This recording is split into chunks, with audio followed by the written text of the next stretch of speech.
Okay, apparently... Hopefully I'm coming through clear. Hello, Microwave. Hello, John. Welcome, welcome. Need your I guess link that does again. mean you win, Microwave Tree. I Copy. guess so. You were early. If you do exclamation point land ho, then you win. Yes. A winner is not yet you until you do that. Okay, oh, there we go. Woo! Mars is in here now. With her art. Woo! You succeeded. Yes. Well, I am certainly trying. Art is such a strong word. Art is certainly a strong word. What am I doing? Part of the... Part of the what? Turn up your gain, Mars. You're too quiet. Really? Keep cutting out. You I'm keep cutting literally out. right next to the mic. Well, when you talk like that, annoyed at me, then you're fine. Okay, but when you're quiet, I can keep that volume all night. Yeah, because so my turn voice it up. will give out again. That's what I'm All saying. right, So turn it up. I am literally in between the third and fourth biggest dot. I've never been up that high. Well, you haven't been sick since you got your new mic, have you? Hello, I Rage, thought I and John, had. and Estrock, Hello, Rage. and Canadian Lucifer. Estrock. Oh, Canadian Lucifer. Hello, hello. Shift I. That's it. I think that's everybody. I think I got everybody. Hello. Now, what layer Welcome. are you hiding? I've lost my pen. I have found my pen. No. I have to decide what I want to do today, guys, because today It is chaos tonight, you guys. Today, I'm definitely losing it. We're losing the steam for lots of things. I don't know what I want to do. I mean, no, I do know what I want to do. But the thing I want to do... It is the burnout. See, I guess I have, like, different burnout. I very specifically want to draw. I want to draw something very specific.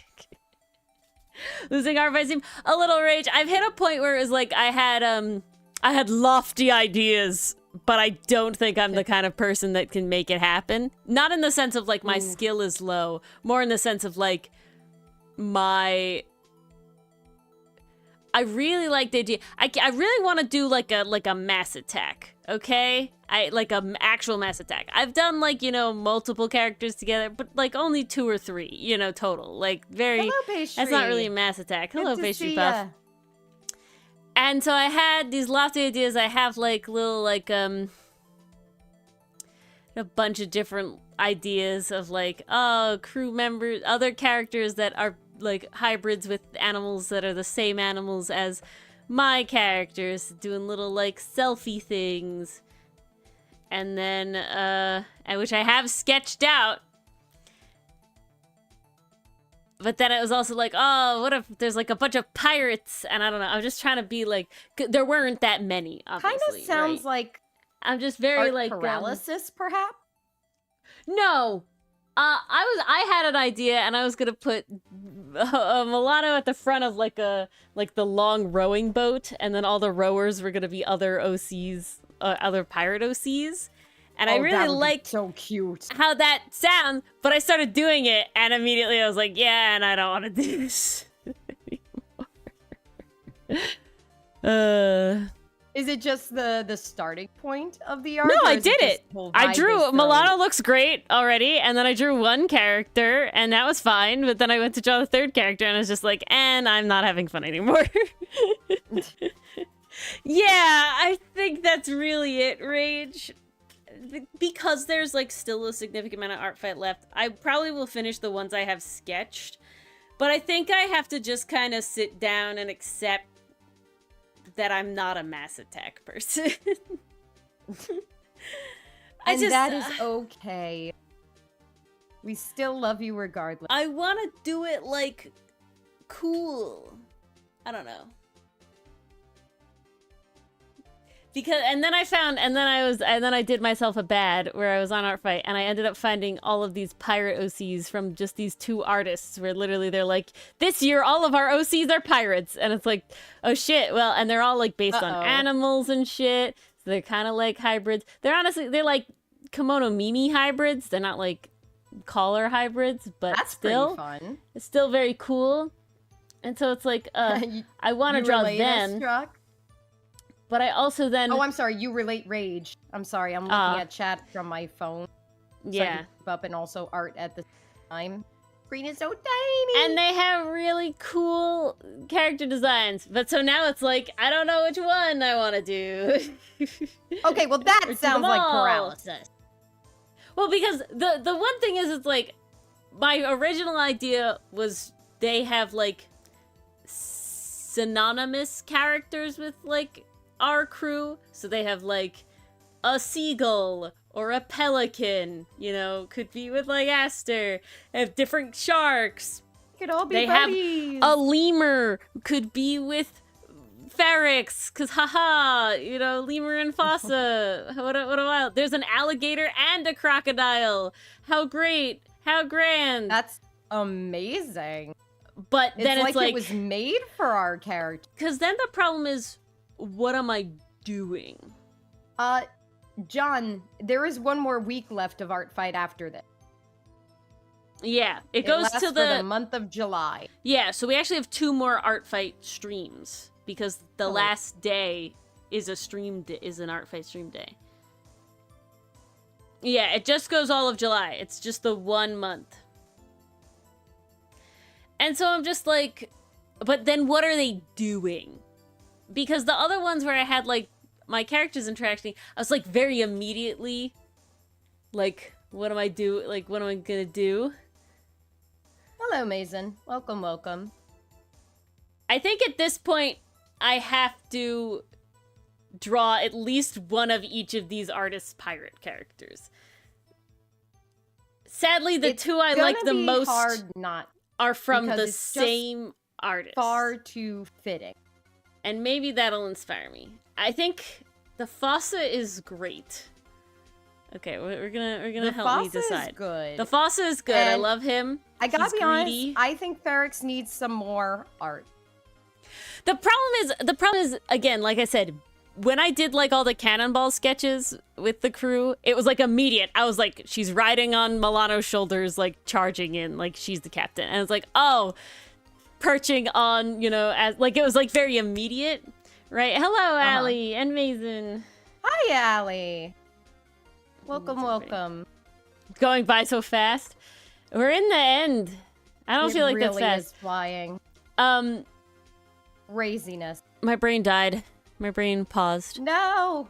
Sorry, brain, don't die. And then I had the like Sinnet and Shark like splashing in the puddles together. That was like immediate. It was like, oh, they would look cute splashing in the puddle. So I don't have an immediate. See, that's like, the thing where you want immediate ideas. I don't have the time for not inspiration. We're in the end game. Bless you. Stop dying. Thank you. I'm trying. It's not easy. Because it's like... Because the other thing is I'm trying not to get too big for my britches. It was a lot for that, like, splashy one. Sinnet, of all people, fought me hard. Really? Sinnet fought you? Yeah, Sinnet did not like the pose I was putting him in.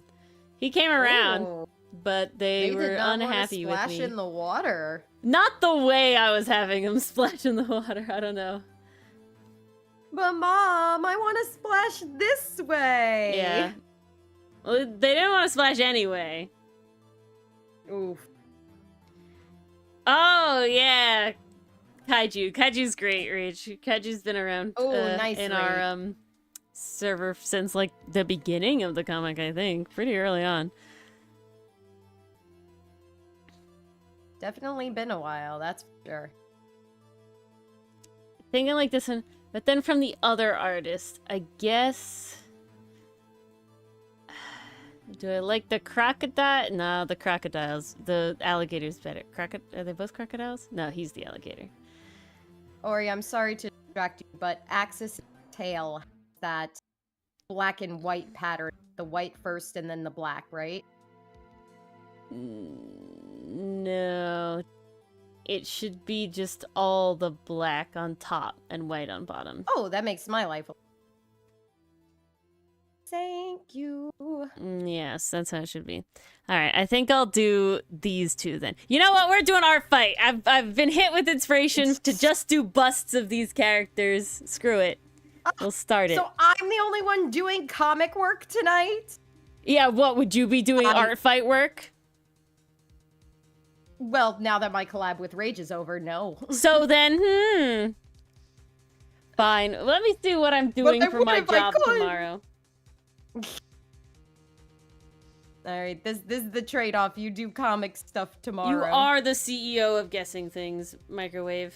Guys, speaking of that, and what Microwave guessed me about, I'm a voice actor in this indie production called Lucid City, and it's really cool. It's about like bats and dreaming and super spies and very cool stuff. It's very cool. The pilot is currently in production. Thank you. It's there you go. on the getting done side. Like, it's happening slowly but surely. Like, we're seeing updates and stuff. It's happening. I recorded my lines for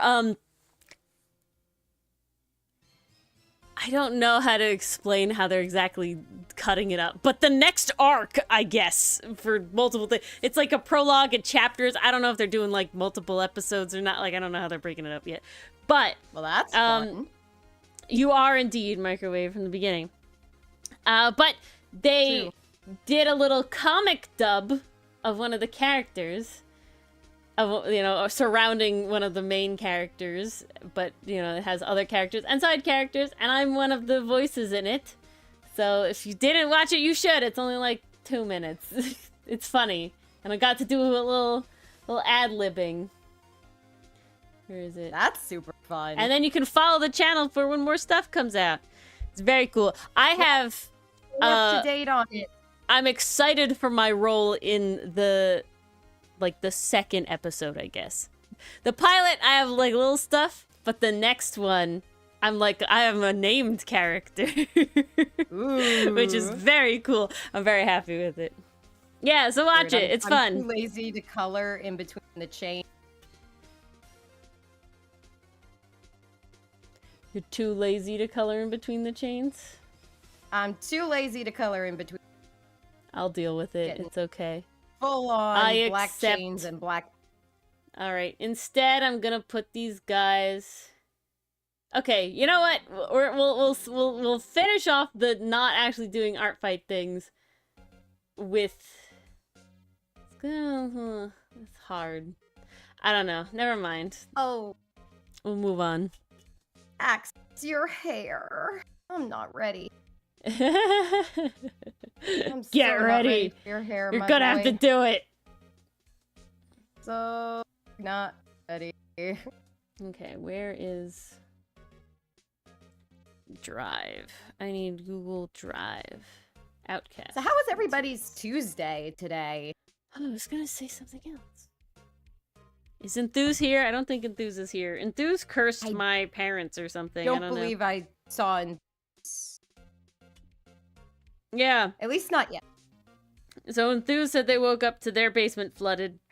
And then I got a phone call later today about my parents flooded. Mars is good at secrets, Rage.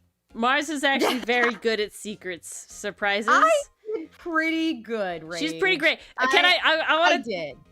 Mars is so good at secret surprises that Mars was in on my on Dylan's proposal to me for I don't even know how long before it happened, but I had no fucking clue. This is at least a good month. Yeah, I had no idea. They are okay, Microwave. It was just the basement toilet backed up a little bit. It every once in a while it gets weird. So there's about an inch of water in the basement. Definitely a little sucky, but nothing. I think the biggest casualty of mine was multiple bags of origami that I made over the years. They Not got the wet. origami. Yeah, so it's gone, sadly. Ah. Bangs. Got too many sketches and not enough time. That's the vibe. I have do a black on I've one all the revenge hair sketch, and then 2 revenge white. sketches. Those I have to do. I have 2 revenge sketches, and then I have 4. Yeah, 4 group attacks. They're not really mass attacks because one of them has 5 characters total. That's the biggest. And then I want to attack these characters, but so these characters from these 2 artists may come first just because I want to be their friend. You know, pirate pals. Pirate Pals. What was I doing on my phone? I remember. Oh, now. you watched the most recent To Be Hero X episode. Nice. I'm way I behind. still got to catch up on the last arc. I have been bad about watching anime because I've been reading book. I know. What a crime. What a crime indeed. They've been very good. I'm not where I wanted to be. So sad. Do I have enough backlog? Let's hope. Color all the hair black and Okay, I do. I mean, you can definitely try that, Mars. We do like friends. we do like friends. What was I saying? I had something else to say. You talked about your role. You talked about art My fight. art fight is dying Talked about down. Pirate Pal. Yeah, pirate pals, like pen pals. No. what was Well, I gonna Ori, say? I will say, I think Yes? you broke your record from last year. Oh yeah, a while ago actually. A bit You ago. definitely broke that. That was not Kudos. intentional. I did not mean to do that. That just kind of happened.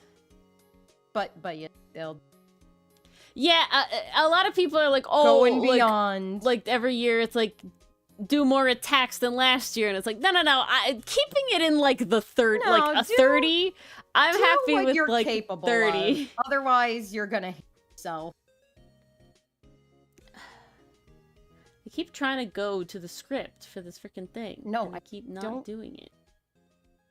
God, we have too many scripts now, Mars. I You're told you to lost. cut it up, and it messes me up every time, and it's my fault. I did know. cut it up, I know. That's why it's my fault. and then I labeled them for you. Your feet down the stairs. Yeah, it just means that tally marks isn't the only like one of 2 there that I have to worry about. Wait, I didn't label them one of 2? No. It used to be I would go into the scripts folder, and then there's multiple folders, and then there's only 2 scripts not in the folders. Now there's like 5. Oh. That's my only issue. Well, You did everything yeah. correct. It's just I'm not used to it. My brain You're has used died. to there only being tally marks, but now there are port. The show. Oh, that's what I was gonna say. I've been What? watching Dr. Stone. It's just very easy to watch. It's At just this so rate, easy. Ori has surpassed what I have watched. Yeah, by a Dr. lot. Stone. By a lot, actually. By a shit ton. Yeah, I'm in season 4. Because it But- literally is popcorn's the best way to put it. It's just so like It really I need is. a brain It is a break. popcorn Let me show. watch funny high schooler, be mad scientist And it's about perfect stuff. since you've been doing art fight. You've been watching it too, Rage. Nice. Yes, Rage. I've just started I will admit, season I am a Gen 4. fan. I love Gen. He's. Gen's great. I love Senku a lot. Senku's great. Oh, really? I thought you were a Chrome boy. Chrome hasn't had a lot of screen time recently. He's kind of been Oh, that's shafted a sad. little bit, my man. He has his moments. He still has his moments every once in a while. But overall, my boy has been kind of on the back burner. My favorite arc To be has fair, very little Chrome, this is unfortunately. a massive ass cast. What? This is Oh, a a massive, massive ass cast. Yes, it is. Yes. What did you think I said? It just went massive ass. I was like, what? Okay, so the k did not come through. Yeah, and neither did the t either. That's very sad.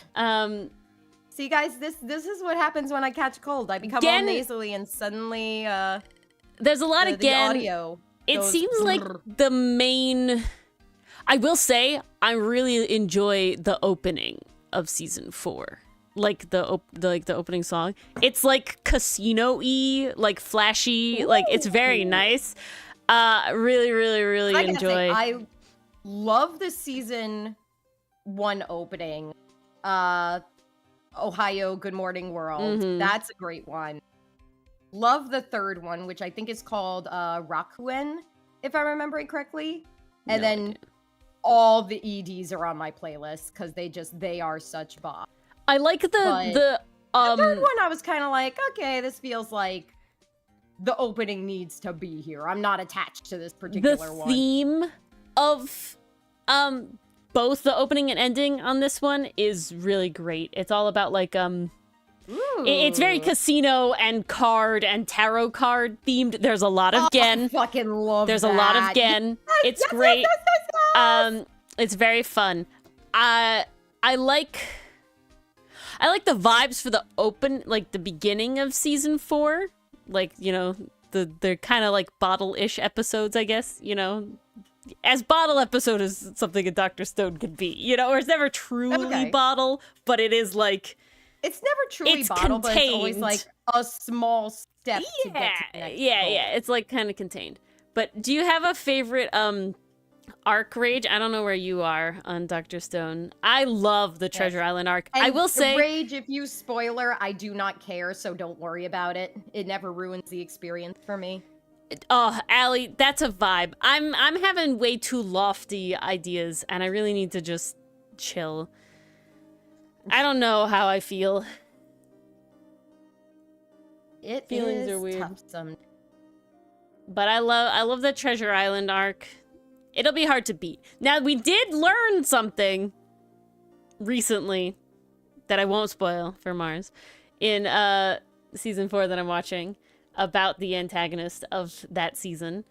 That is like, oh shit! Kind of fucking wild. Kind of whoa. Ooh. It I'm here really for whoa. matters how it plays out. It really does. I'm very curious. Because it'll be very, very interesting. Sort of how it goes. Curious how it's gonna go.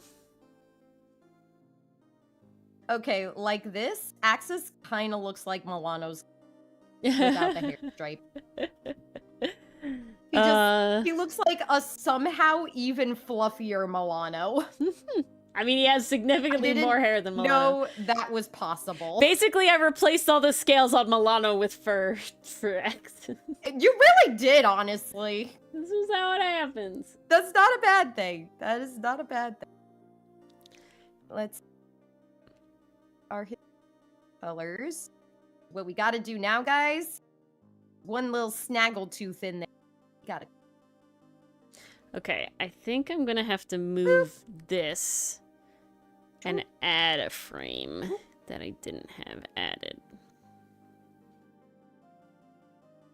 Yeah, there we. Now it's bothering. Now it's bothering you? It up. Yes, the blue where there should be white space. Now it's gone. I am much Nope. happier now. Oh, Ellie, it was a matter of time before it happened. I knew she was going to love some specific characters It's in actually it and so what happened? be interested in the science element because they do a pretty good job. If I'm being honest, the science element is not the biggest thing for me. 90% of very it surprised is by. the power of friendship shit because it really, really is. But because it's done in the framework of science, where it's like humanity needs community to progress. Like that's like very much the theme. Like science is great, It's a and vibe. obviously it's all framed around science, but it's framed around science in the sense of that science is only what we have because it's hundreds of years of humanity working together towards betterment, right? Like that's the whole theme.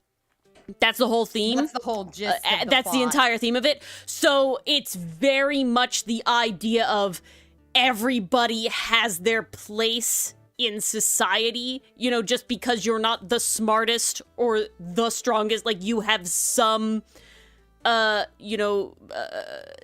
skill or feature or something that makes you valuable to the greater whole, which is a very interesting, like, it's a really nice way, and they really, really do that, but they turn it on its head in, like, people who have skills from, like, the modern day. So, like, one character, her name is Yuzuriha. I love her. She's great. Her thing is she is crafty. Like, specifically, she likes to do crafting, right? Like, so she likes to do, like, arts and crafts. And so that translates her into being meticulous and like having these like things from liking arts and crafts, how she can use her skills in, you know, making clothes and all these other sort of things in the show. It's really interesting. There's one character where he's not definitely just up, strong. It is so worth it. He has the highest stamina. And how they use that in many different ways is very interesting. So it's just really, really cool. I love Chrome a lot. So what actually got me to watch it, Allie, which is really funny, is YouTube decided to start showing me some channels or something that literally just had like clips from Dr. Stone. Like nothing else. Like it was literally just like a clip. Literally just from the anime. Okay? It was just a clip. Oh, hi! Hello, Roble. I'm glad you still exist. And basically, half the clips that like got me to want to watch it was minor spoilers for Dr. Stone, but like this is season 1 stuff arc, okay? Minor spoilers, season 1. Basically, I don't have the spoiler thing on here. Oh, no, I do. There it is. Minor spoilers for season 1. Basically, I ended up getting multiple clips of Chrome, who is a character that is not from the modern age, right? So he has no ideas about modern technology or anything like that. Like, watching Senku and learning from Senku, and then having, like, a eureka moment, and then Senku going, yeah, no, great job! This is what that was! And he's like, you already had that! And it's just like, he keeps doing it. But the idea of that Senku was never like, not Chrome, like, we already thought of that. He was like, no, great job! Like, he was always like... Oh, very supportive. Like, that is so smart, Chrome, 100%. And then, like Senku it's called a magnet or something. Boy. Yeah, there's, like, one, and it's like Chrome shows off that he made a compass, right? He's like, oh, look at this cool thing. And Senku's like, oh my god, that's so awesome, Chrome, you made a compass. And he's like, fuck, of course you have a name for it, or whatever. But, like, Senku was always like, no, this is great. And I really liked that about it. He was never, like, demeaning. He never discourages. Yeah, he never, even though he has all this knowledge, he was never discouraging or patronizing about the fact that somebody who didn't have all that knowledge had the skills and ingenuity and creativity to take the information he is now learning from Senku to make his own, basically, discovery. And there's just like a bunch of different like things that Chrome like did and built that are, things we all know, but like it was really cool, and that was a really fun framing. And that is what got me to be like, all right, I'll watch it. All right. Hey, Ori, rate my job on Axis. Not bad. I honestly don't have a reference, so I'll have to see. Was throwing me probably doesn't help. I'll probably have to fix it. I had to go from full on view to side profile view. Honestly, hair physics. I'll probably have to figure it out, in all honesty, like myself, like how it will look from the side. But just colors on paper. Yep. We did it. You got close enough, and that's what matters. Ooh, building Legos digitally? That's cool, Roval. I didn't know you could do that. You talking like 3D printing, or are you building Lego sets digitally? My understanding is there's a site where you can take all the official Lego pieces and click them together virtually, and then what people do with that is you can like make it so that's like submitted as a possible set to Lego. I think that's how it works. Ooh. I had no idea about that. That's Yeah. really cool. But yeah, so Well, I will say that was your recommendation for Dr. Stone this evening. yeah. Again, it's not very deep. You know, they lay out a lot of it for you. You know, like it's not But to say it's not to say there aren't. Yeah, you just don't have to emotional think moments. about it, is all I'm saying. You don't you don't have It's to more be so analyzing. You're it's very along for the ride. Yeah, it's very It's not there like Link for Click. you. Yeah. And that's literally the only reason I'm getting through it and nothing else is because I'm literally like, I am brain dead right now. Let me watch show. Where if I have to watch like Windbreaker or To Be Hero X, it's like, no, I actually have to watch you. I actually need to pay attention. And that's the only reason, literally. And that's especially hard when you're art fighting. Yeah.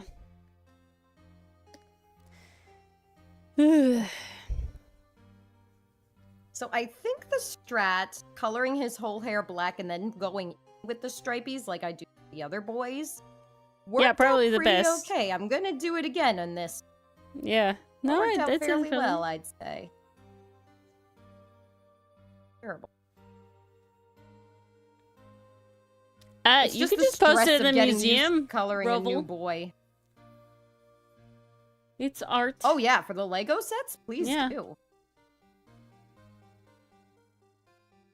My brother is big into Lego sets, and he has a whole ton, like an entire curios cabinet full of them. I have only specifically ever if I sought show- out If I showed one. to him, he'd probably be.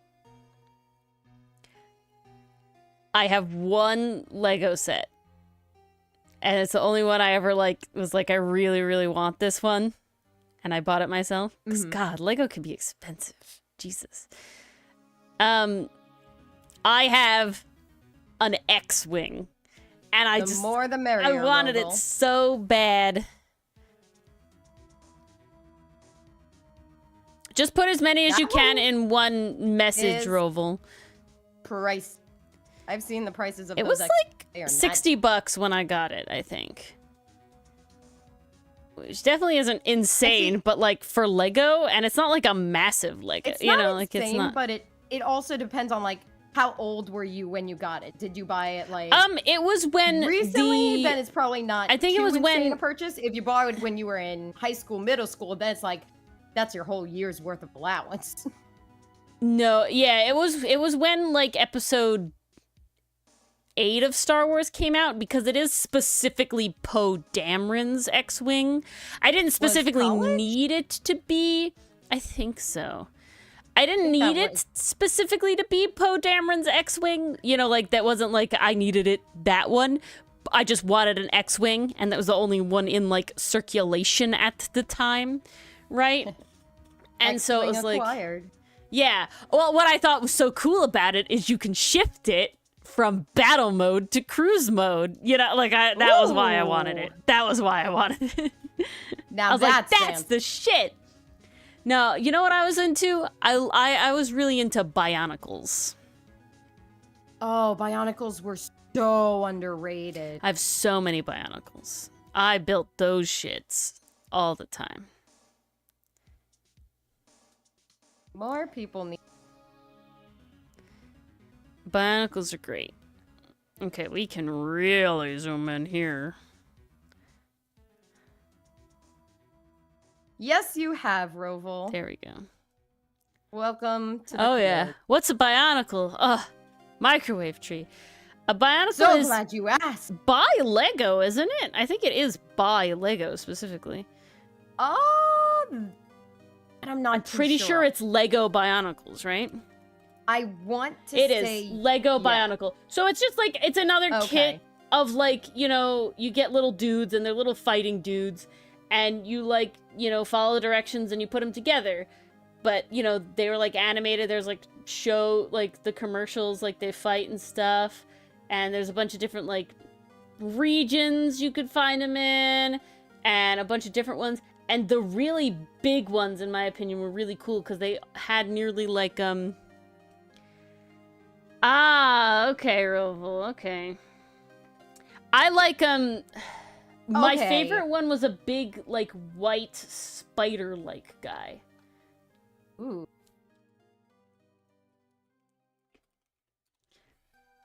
Because I never like watched the Generally part show of or like paid attention Okay. to anything. I literally was just like, I like to put them together. And I don't know what I it think I was. saw maybe one episode in passing, and that was it.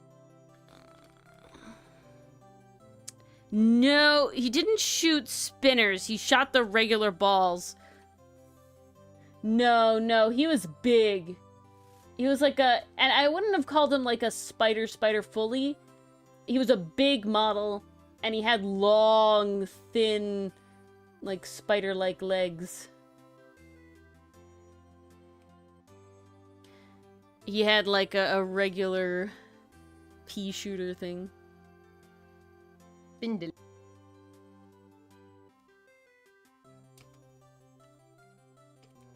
Honestly, they're all still in the basement somewhere. Oh, I had No, this not guy, the though. flooded basement! Yeah, they're plastic. They're fine. And they were definitely in plastic bins themselves. I had Takanuva. I built him. I remember looking at him. That's not the one I'm thinking about, though, but I had him.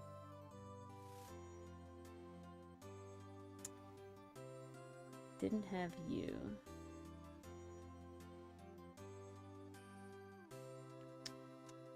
Okay. No idea if these stripes make sense or not, but we're rolling with them. Oh! Oh, I found him! You did? Yeah! I found him. Why does he not have a name? Where's your name? This is the guy I like. This guy. I remember him. Oh, maybe they were spinners. Whatever. This guy. I like this guy. I love how Ori and I are just rambling about different things. That's how it goes. I had one other big guy that was like Takanuva, but I got him before I got Takanuva, I think. So this is Takanuva. It was another big guy like him. That looks... Oh, they're darts? Ah, darts. Hmm. I know, like I said, I was never like super in quote unquote the fandom or anything. I was literally like, I like building them and making them fight. And so my parents were like, cool, Christmas Ori, you get big model boy. And I was like, nice. And then I would spend hours fucking putting that shit together. I'm definitely... It's funny. That really does carry over into real life because now I'm the one that puts all the fucking flat pack furniture together. Wow, you learned carryover skills. Yeah. Woohoo! Woo! Now Ori Seriously. can solve any furniture IKEA throws her way. Was it for Christmas? I think it was for Christmas. I asked my parents this year for like a electric screwdriver set because I was like, I can't put these together in my head anymore. I wish to die. Oh, that'll make such a difference. It's already great. Oh, the Pokemon figure kits. Canadian Lucifer, I have been looking into those. They really do look kind of fun. Kind of want to try one, not gonna lie. I like Metal Earth. That's where mine led me. Metal Earth. I have a bunch of Star Wars of those. Love those things. Because there's no glue involved. I really don't like to deal with glue. However, those like Book Nook scenes that I always see like advertised, I would fucking do some shit like that. Like I would fuck up one of those real hard. When I get like an actual like library like built-in bookshelf case everything, I'm totally fucking up one of those. They look so cool. They're friggin' expensive, but like if you get a nice one and do it right, the idea would be like we get the bookshelf and then we get the one. God, I'm like so into fucking like bookshelf The one decorating. singular one. Yeah, just to hide it in there, a little hideaway. Yeah.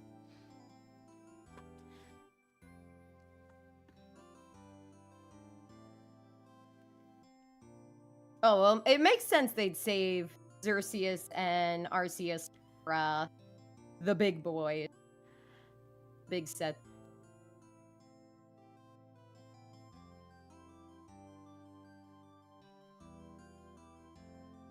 I think I have to reorder the order again. Pretty good.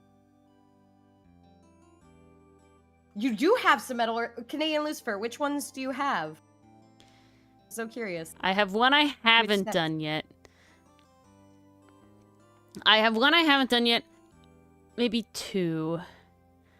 I have a bunch of Star Wars. I have like R2-D2. I have the Millennium Falcon. I have Vader's TIE Fighter. I have a Star Destroyer. I have an AT-AT. Is that everybody? So what Mars is hearing is she needs to build up her... And then I also have a Peacock. I think the one I haven't put together yet is a dragon. I also have the Wright... I think it's the Wright Brothers plane. How big are They're small. They're not that big. Okay. I think the Peacock is honestly the biggest one. Just like it's a bird and then it has a massive tail. But it's still not that big. They're all smaller than my iPad in like area. Hello, Pluto. Welcome, Hello, welcome. Pluto. Stuff is kind of happening tonight. I'm doing comic stuff. Ori's gonna do some art fight stuff. Yeah, I have the Peacock. I think I have a blue dragon. And then I know I did a samurai armor set. Ooh. And then, like I said, I have the Wright Brothers plane. I feel like I'm definitely missing some. Like I definitely have more than that. A lot of them are Star Wars, though. I got into them with because of the Star Wars ones. I really liked the Millennium Falcon.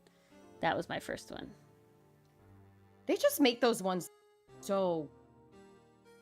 Well, they're cool when they're like a thing you like, care about. They also make like a bunch of planes and cars and stuff. Oh, I have a space shuttle. Ah, Yeah. nice. That one's fun. Daddy, hello. Everyone's rolling in at this Do I have... Ooh, I think I have a Mars rover as well. Hello. Oh, nice. Hello, Lucy. We have double Lucy tonight. Playing Tycho and your favorite map. Okay, I keep losing Is it a game?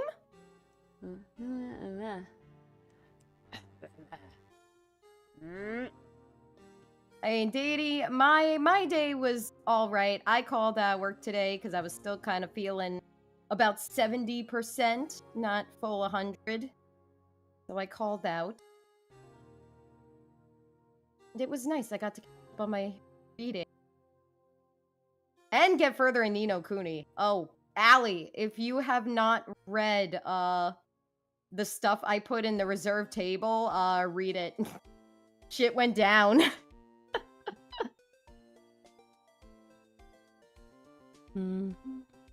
It went down in Ni no Kuni. Goddamn.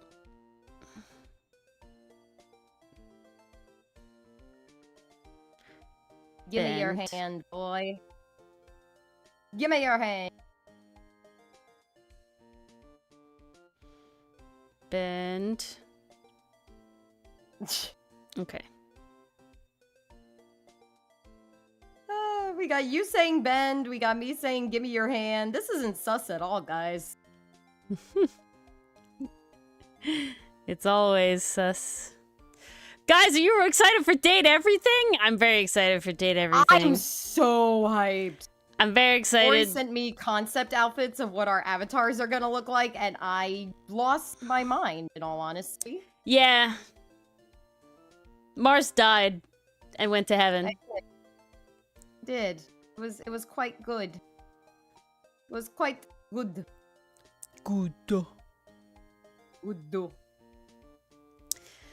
Yes, Dylan was not not as much of a fan of the not ones we chose, Mars. Of the not ones we chose? Yeah. He liked the ones we did. Yeah. Hmm. He didn't really get the other ones. I think it's just because the ones we chose are more fully realized. Yeah. He didn't really get the other ones. I friggin' love the ones you made. I'm very excited. The Beauty and the Beast style teapot. Hi, Angel. Hello, Angel.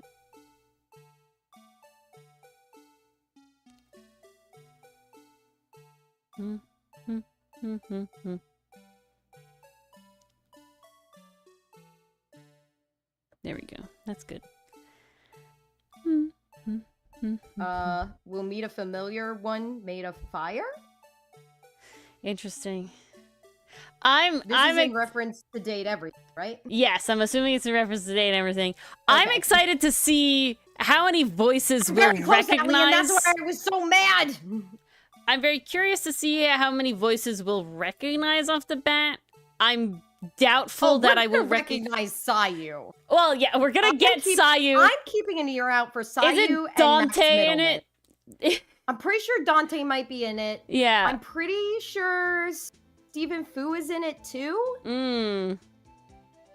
Yeah, like, it'll be very curious as to where, like, who we recognize and who we don't. Is Matt Mercer in it? I feel like that was something else. We're not gonna look. I want to say yes. I know it's literally gonna be was a project to basically protest the use of AI voices by getting a bunch of iconic voice actors. 100 different, putting them in their element. So, Angel. Why, yes, Angel. There are data. Yeah, there you go. So our goal, our Date Everything goal is to find all of the characters by the time our 6 weeks are up. Okay, we have 6 streams playing Date Everything before Dylan is back. Now, this is only 6 guaranteed. There may be more, but there won't be less. I hope not many more, but there definitely won't be less. Our goal is to find all 100 characters. No. Okay? That's my main goal. And the second goal is we're gonna go the friendship route and be hilariously upset when we woo way more than that. Because that is definitely what's going to happen. Okay, we got confirmation that Mercer is in this. Ah, there you go. A bingo sheet? I don't know that many, like, VAs by name, and I honestly don't think I'm going to recognize very many of them. I think what's mainly honestly, if I'm being completely honest, my main lure to the whole thing is the character designs. Because the character designs that I have seen are insane in, like, being the thing that they are. Yeah, exactly, Allie. That's the ticket. So it's like, I don't think... Oh, it says the voice actor would be amazing. Oh, nice. That's amazing. Oh, I love that. Oh, that's great. that. I was gonna say, Mars, you're gonna have to, like, be on your phone ready to fucking Google shit, but no. Oh, now I don't. How amazing. Oh, this is the game. That is nice. This is the game. I have specifically tried to not see all the characters. I have solely seen scandalous shoulder. A handful. I've solely seen a handful because I obviously did watch, like, the trailer or whatever. Oh, I was watching the trailers. I was watching the promos leading up to it because, like, get excited. This is such a cool project. It's exhilarating. Get excited. My brain died again. This layer. Oh, also, back to Dr. Stone. Senku is Ace Icon. Multiple times. Do they literally, like, basically say, like... okay, again, mild spoilers, but again, my favorite arc. Mild spoilers. Basically, female character comes over And she goes, and she's been through it, okay, understandable. And she sees Senku, everybody's happy now. And so she goes over, she looks like she wants to hug him. And Senku basically is like, you know, yep, I accept that this is going to happen. You know, like I'm a friendly guy. But she hugs him, he does not hug her back. But, you know, he's like there or whatever. And then somebody else in the corner is like, oh, or something like that. And then a third character is like, nah, I don't think it's like that. Not with them. Not with Senku. And it's just like, fuck yes, let's fucking go. Also, other character is basically Pan. Yes, it's fantastic. He's basically Pan. I do not believe there's a guy who is the trailer.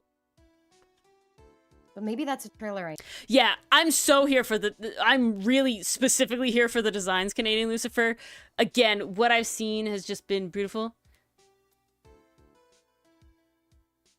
I don't know about that angel. The one all from the trailer, from the, like, Steam trailer of Date Everything, the only character that, like, in my head completely sticks out is, like, washing machine.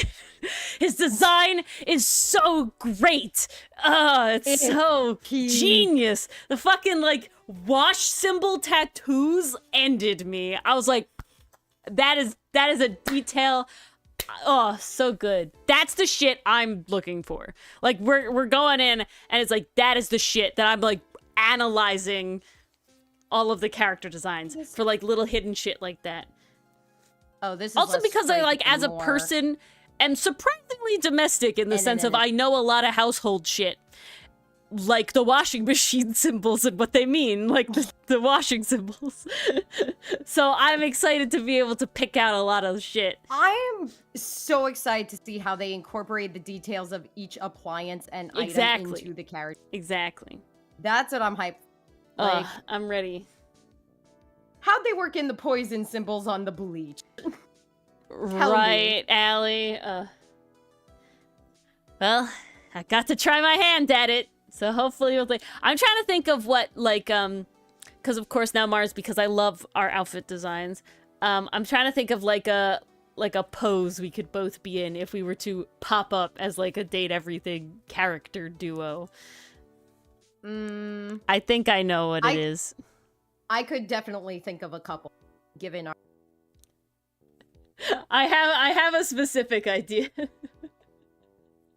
You're gonna have to share it after stream. No, I'll type. Spoiler. I'll message. You can message.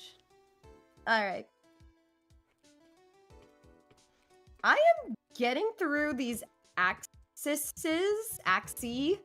a lot faster than I thought I would. I've already done 1, 2, 3, 4. Let's go. The objects with our face on them. Oh man! No, I can't be that lame. Come on. Ooh, oh, that one's good, Ori. That's what I was thinking. That's a fun one.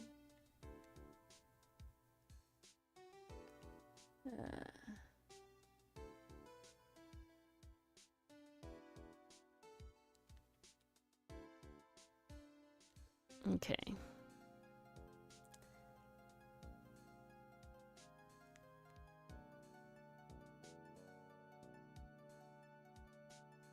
Ah. I understand what is happening here now. Okay, I hope this rambling makes sense, Ori. I just DM'd it to you. But in the meantime, my hand is taking a break after panels. Let's go see what's in the museum. Oh, that's cool, Roval. Wow, you've done a lot of these. Oh, wow. Dang, these are cool. Oh, that's nuts. I didn't know this was a thing. Yeah, no, it's pretty Roval, crazy. If you don't mind my asking, could you include the website you use, or is it a program? Oh, Windows, I don't care. Nah, it's pretty nifty. Go away. Y'all watch Master Modder Builder Alex? And his shorts and stuff?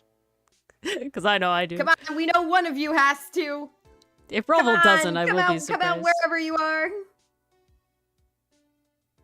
I mean, Angel, you're just gonna have to come out on Friday and see what's up. You're gonna have to see on Friday. We're not revealing anything. It's a program called Bricks. Yes, Roval, he's did you have great, to pay Canadian for it, or was Lucifer. it free? Like, I'm curious, how much do you need to understand about this program in order to enjoy it? I love his shorts. His 4th of July one was great. His humor is great. You do watch him? Yeah. If you're into Lego at all, I feel like you can't miss him. Specifically. It would be hard not to. Oh, Ellie, your pixel chibi is adorable! Look at the little bunny witch. Yes, bunny witch! Oh, that's cute. Love it. It's definitely, I have to agree with him, it's definitely not a pineapple. Personally, if I was just shown it, I would have definitely said lemon. When the first lemon one came out, I was like, yeah, obviously, this is what it is. I can see the vision of the bell pepper, though. But to me, what the hell are we talking about? It was a lemon. You had to be there, Mars. You have to be there. I'm lost. Where's the map?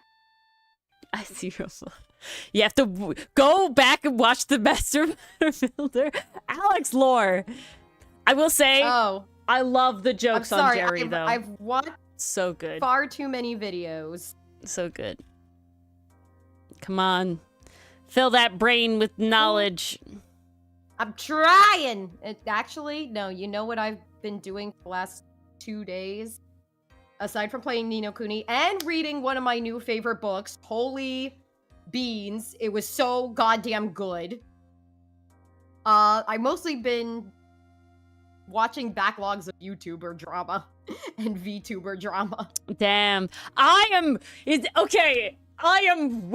like sitting here like, right now. My brain needs something easy right now. Like easily digestible because I had that brain fog after Saturday. Now, like when, I know it's gonna be a little bit, but when is Mugen gonna drop this Iron Mouse shit, guys? Yeah!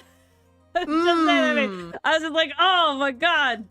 I'm like, my lord. See, I know it just happened. Video recently. I know it just happened. So I'm like, okay. Oh yeah. Probably has to prepare. No. It literally like just happened. So I know it'll be a bit. Because it's also not like fully realized, right? I don't know the whole story. I didn't watch the Iron Mouse video yet. Like her official video. But basically she left VShojo. Hello, SRD. Welcome. Ooh. Long time no see. She left VShojo, her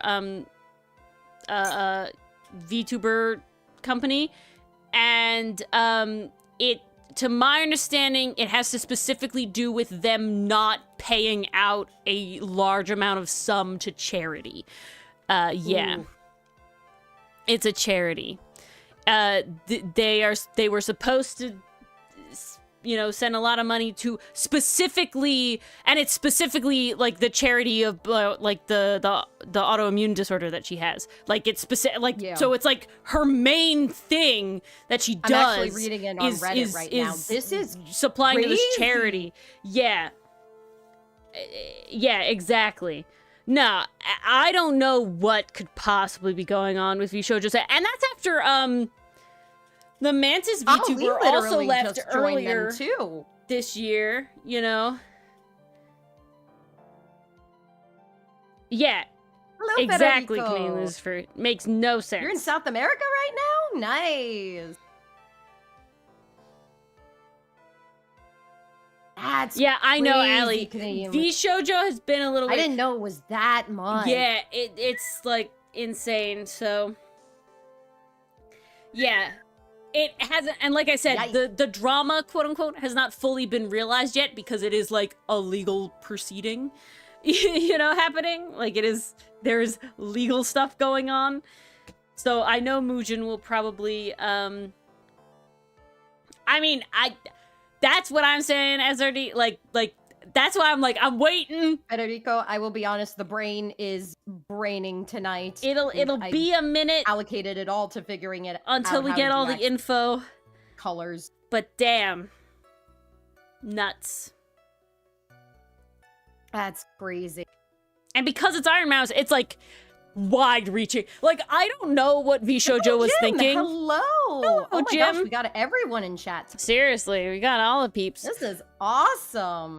I don't know what they were possibly thinking. Specifically Iron Mouse being like the VTuber. You know what I'm saying? Like, when you It's slight a not a good smaller look. creator, at That's least it's like, for oh. sure. But like, people beyond the VTubering community know now. You know what I'm saying? Like, Jesus. Yeah. Like, out of anybody, the slight. Like, my God. Holy crap. Yeah, nuts. And it's like, Iron Mouse is not one to, you know, stir shit up. So, like, you know it's fucking... Damn. I'll let you know, You know? when the tea is done, Rovo. It's just crazy. We're all here. We found a cult to Gumshoe. What am I doing? I've lost my own You- plot. Love gum. Gumshoe's great. God, I don't know who it is, but somebody has been gone and started watching our whole freaking Ace Attorney video series, and they keep commenting. The We love to saga. see it. Yeah, they just keep going. It's awesome. Recently, Dylan got a legal question out of it, so he had to Whoa. do a whole thing. Did a whole response. He did some legal research. That. I need to make you cower more. There you go. I think that's enough cowering. I'm assuming this is for Axe, No. knowing the content. Oh no, shit, you're right, it's Yep. It's Oh, not thank God. Axis. Look at that body type. not Axe. Axis You're is right, way you're right. thicker than that. Axis is much thicker. I'm glad, Yeah, thick SRD. boy. I'm glad. I You really get had fun with terrified? the lighting. I enjoyed the lighting with the book. That was fun for me. Axis is built like a house. He is. He has to be. He is. Guys, this is the reference to him. He is built He's wide. like a house. I He's a wide boy. I can't make them all, you know, K-pop idols body type. Because they really are. No, we reserve that specifically for Hotsun and Smith. No, the whole cast is. I would say they would fit well as a K-pop idol group, but I have to go beyond that. What? I didn't say anything about K-pop Demon Hunter AU. Who said that?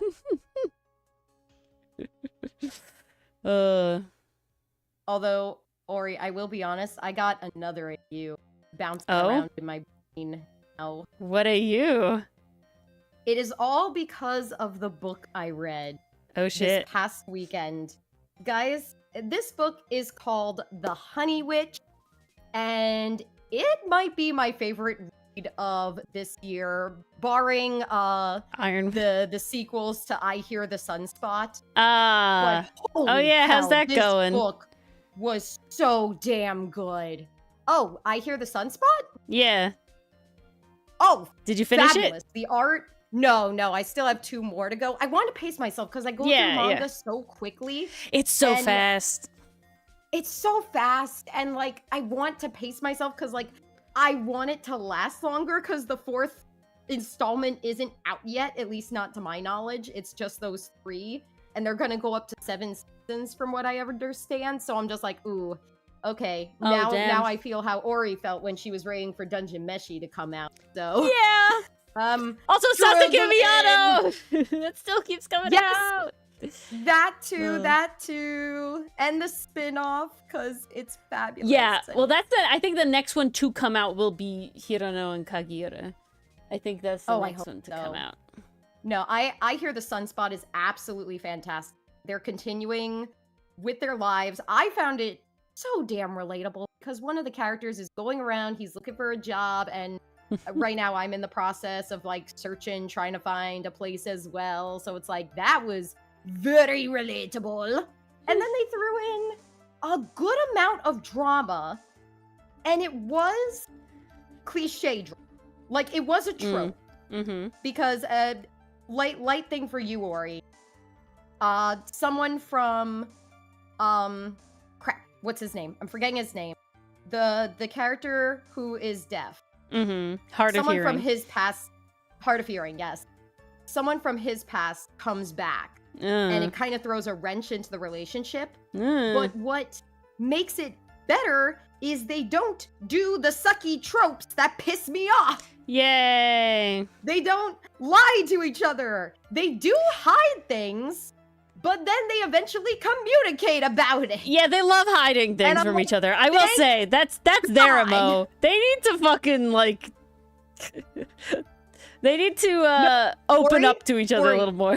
You will be so happy with this issue because they got better at it. All right, good, They got better at communicating with each other. And I was living. It was great. It was phenomenal. But going back to the AU idea. So, the book I read called The Honey, it stars our main character. Her name is Marigold. And hello, Yukon.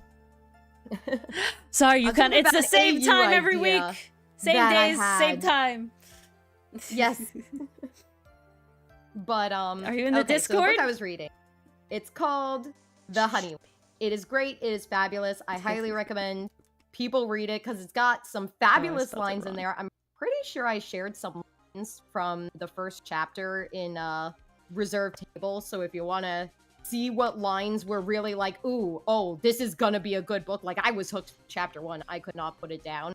But basically, our main character Marigold discovers that she is what's known as Honey Witch. And what this is basically there are these witches in this world that cultivate their magic from the property of honey.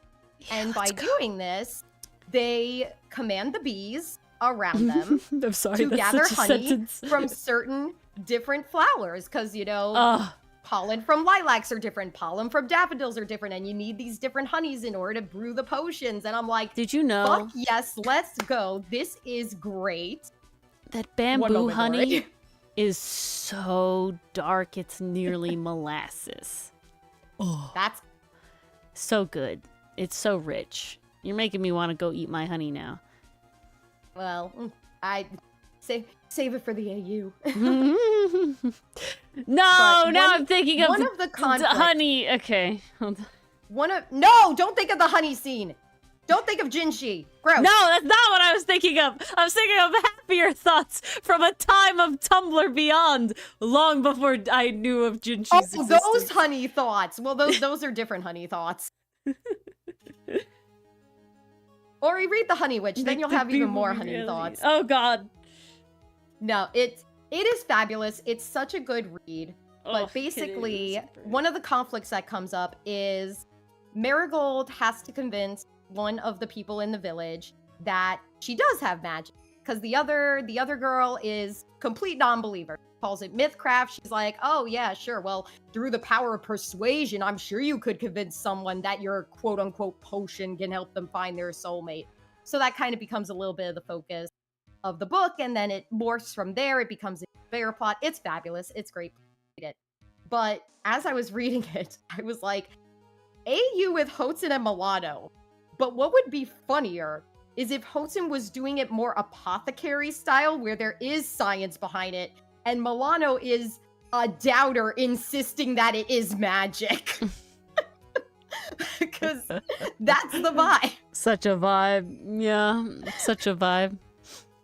Like, yes, Hotsun as the honey witch, but he's like, no, Milano, this is science. There is a reason that this will cure your cold. And Milano's just like, no, it's too incredible to be that. It must be magic.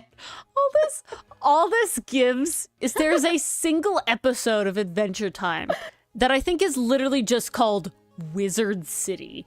And the whole premise of the episode is that candy person Starchy has a cold. And Princess Bubblegum goes to give him some sort of injection, to cure him, because she's science. Mhm. She's so science. That's what we know about Princess Bubblegum, all the science. But Starchy is vehement. No, refusing. Can't do it. Don't inject me with that. Whatever. All I want is magic. Pure free-range magic. And, Princess Bubblegum is obviously arguing about magic or whatever. So they end up having to go into the Wizard City to get the magic. It's a whole lot of stuff. Very magic versus science sort of shit. Spoilers! Shenanigans happen and they end up not getting the potion that they need.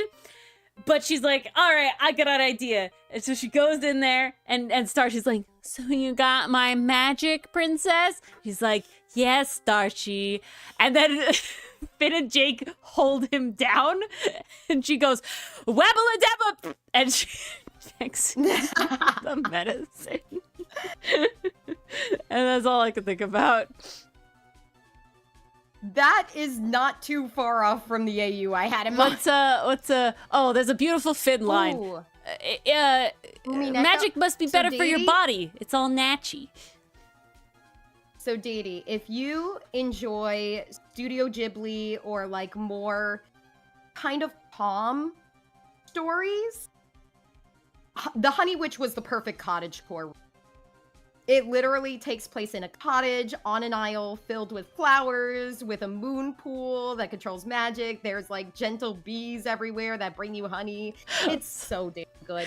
Honestly, reading about how the magic system worked was one of the more fun parts. There's even a section where her mentor, her grandmother, teaches her about like how to read omens, like a night with no stars means someone's about to get their heart broken, or finding a 6-pointed leaf ivy means someone's about to fall in love. Like, it's so interesting. It's got, I think the closest thing I could liken it to was Howl's Moving Castle, in that it does have that similar time period. And it does have this air of romanticism to it. I mean, it is a romance. It is ultimately a romance at the end of the day. But then it's also just got these nice quiet moments of life, but then at the end you have this big thing that they have to fight off. I'm trying so hard not to give spoilers because I really want more people. It was so damn. I really do think this might be my book of the year, personally. Damn. It was just that damn good. Oh, what have I read this year? Let me see what I've read this. Because I've read a couple things. Go to my reading.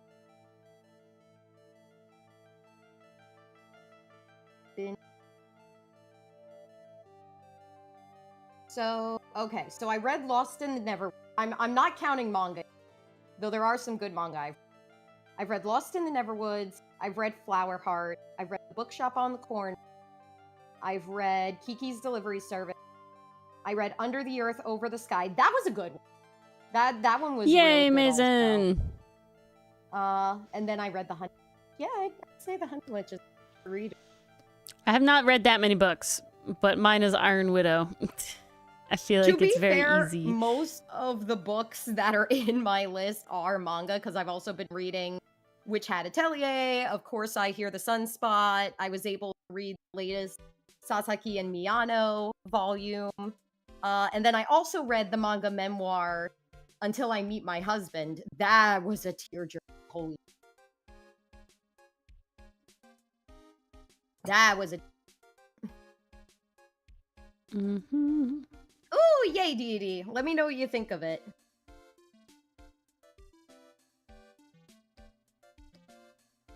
Oh, congratulations. 3 meals is always a plus. You need to turn. There was also a moment in the book that I really enjoyed. I keep comparing it to Howl's Moving Castle, but it really did feel like that. For anyone who has seen that movie, there is a scene where our main character, Sophie, she's kind of, in the beginning, she's a little more meek, she's a little more timid, just kind of trying to find her way in the world.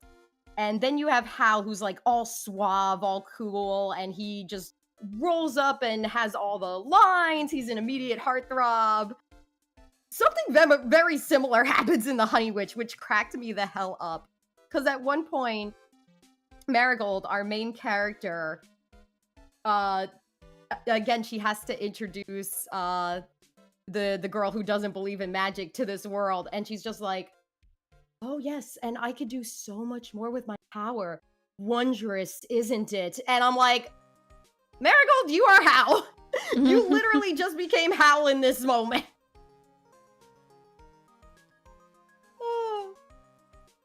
That was just one of those moments where I had to put the book down and step away, because I was just like, oh, that's too good. We always get a Sophie as our protagonist, but we never get a Hal.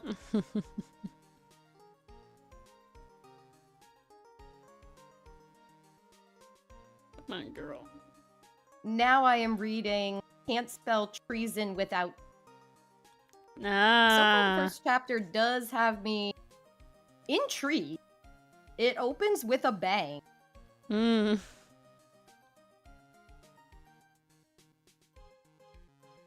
Ooh, you're reading Megumi and Tsugumi. I feel like I've heard.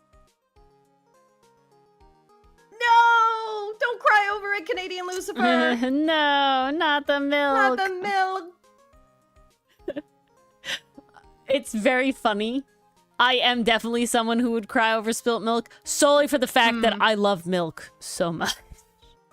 So to waste it is so sad. If I spilt milk, I'd cry over the fact that it's expensive and I wasted it. Yeah, Mars has to get the expensive milk. I do have to get the expensive milk or my stomach hurt. Yeah. What am I Skill supposed issue. to do? That skill issue. It is a genetic skill issue. My genetics have failed me. Ooh, nice. God, I was I'm ranting for a long so time. sad. I have seen a lot of AI videos now, like shorts. Oh, It's I been a have while. literally- It's taken a while. I saw one that made me so mad. It was a Kim Possible video. saw. And what they were doing was they took the animated drawn characters, they had them walk across the screen, and then they shift to live action. Cool in concept. If it wasn't fucking AI. Because those humans were so goddamn uncanny. Not only that, it wasn't even the animations from the... It was very clearly AI animations. Like, it just had this coat over it that looks so bizarre. And I'm like, okay, block, block, block, block, block. Don't want this on my feed. Go away. This is I'm moving away from the AI because it just makes me sad. But Allie has a thing and says, it's hard to write confidence without it turning to egotism and being really annoying. What is your take, Mars? As we have a lot of confident characters in our cast. I know one specifically, but two definitely. But honestly, most of them are pretty confident in themselves. How do you... We definitely have some confident characters in our cast. I would be more than happy to go over this. Yeah. I'm gonna stop arting for a little bit. It's okay. I'll forgive you. I gotta focus. If I'm Yeah, I'll forgive you, I guess. So, you have a confident character, but you don't want them to come off as egotistic or annoying. I feel like the best way to write confidence is to balance it out with other characters. Because you want them to come off as endearing. So I'm thinking back to an example. When Ferrex has his introduction, he is very confident. He throws himself into the sea. He's like, hey, I'm the captain's first mate. Like, not everyone would do that. That's definitely a show of confidence from him. But it's also a little bit more. It's a show of, hey, status. I'm the boss around here. You need to come to me. Like, hierarchy. In that scene, it's kind of doing double duty.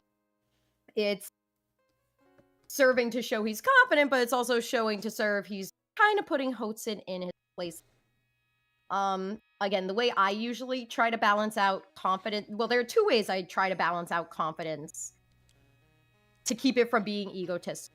Is one, and I do this with all my characters, give them other endearing characters.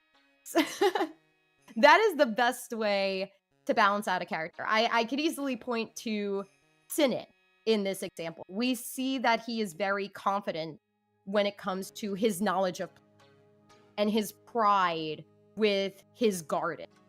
But there's also a sense of admiration that the audience gets in that they have all this knowledge. They're able to utilize this. They created this area. Like in that entry, I wanted to capture a sense of awe along with that confidence, because with Houghton kind of being the audience surrogate in that moment, we want the audience to feel what he's feeling in that. So that's one example of how to balance. Another way to have confidence more endearing and not annoying is have them be confident about the thing they're good at. Yes, I think that's very important. I was going to say, harkens back it up. To Sinet, that harkens back to Milan. Well, it helps. So this is an example I hear a lot, and a reason why people get annoyed with some characters is that they're all talk, they're all bravado, but when it comes down to the moment, they cannot put their money where their mouth. Yes, that makes you annoying. Yes, and I am trying to think of an example. In Outcast or at all? No, at all. And Senku. Honestly, It's Senku. Senku's not annoying. Oh, you're saying annoying? I'm saying he's not annoying because every time he is confident, he backs it up by being reliable. Oh, we're talking about a bad example. No, I was trying to think of a bad example. And honestly, the only one coming to mind, and this is just something I've heard from being in the animation block. You just don't watch that bad anime. There is a main character in that movie who always talks about how she's gonna go off fighting. She's gonna be a knight of the round table, even though that's not allowed in that day and age. But at least what I heard, I didn't really get this so much myself, but a lot of people hated her character because she was constantly getting rescued by other people. And she didn't really live up to what she was selling until the very end. Now, in that defense, I kind of feel like that was done on... And I feel like there are other characters that have that kind of arc where it's like they show up very confident, very self-assured, but then something comes along to knock them down a peg, and then they get humbled and realize, oh, okay, I'm either going to have to put in the work or I'm going to have to change my outlook. Like, that's what can help make a character endearing and also give them an arc. I also think a line between confident versus cocky is whether or not you're putting other people down. You can be confident in yourself without having to make anybody else feel lesser than, right? Note. Yeah, no, that's what Comic Corner's for, Allie. This is what Comic Corner's for. We love these kind of questions. 100% Ori. Again, I'm trying to think. Yeah, I don't mean to say it this way, but I guess I don't really watch a lot of bad... Yeah, it's very because a big thing that happens in shonen is that they all are pretty good at fighting. So even if they're kind of annoying, you know. See, it happens in such a way, and shonen is very interesting because you think of your classic Naruto's or your Natsus or even your Astas from Black Clover. Because I remember back in the day, people hated Asta mostly because of the screaming and the way he was voice acted in. I think it was most. But they were like, shonen has gone too far. Like, this is the worst cliches of shonen wrapped into it. Nowadays, people are coming around to it. So I find it fascinating trying to understand when that shift happened. And it seemed to happen after a certain arc where Asta got knocked down a peg, where he actually got a bit humble. So it's like, therein, I think, kind of lies the secret sauce. You know, if you have a character who say overly confident and you want that to be their arc, you want it to be that they're going to learn their lesson and eventually be brought back down to earth, That's an effective way of doing it. You say this as a Black Clover fan? I think a big place you see it is in villains a lot of the time. In villains, you do see a lot especially of if the villain is going to be like an ally later, you will see a level of cockiness, overconfidence, and like all this sort of stuff. I think that's Karma, if I'm remembering correctly. But then having I wish I could comment on that one more because I don't know much about Assassin. But then being beaten by our main characters definitely is the knocking down a peg, and then that's what endears you to them to be like an ally later. Typically, when that happens to a villain, or at the very least an antagonist, who's going to be redeemed, that is essentially their turning point. That's a moment where they're like, okay, I've been humbled by the main character. I need to turn myself around. Like, we see it happen with Zuko. We see it happen with Hunter from the Owl House.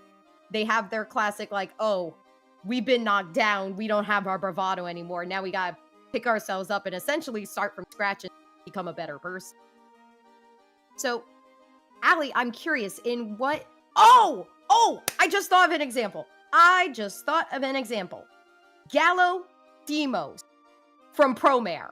Very confident in his firefighting abilities.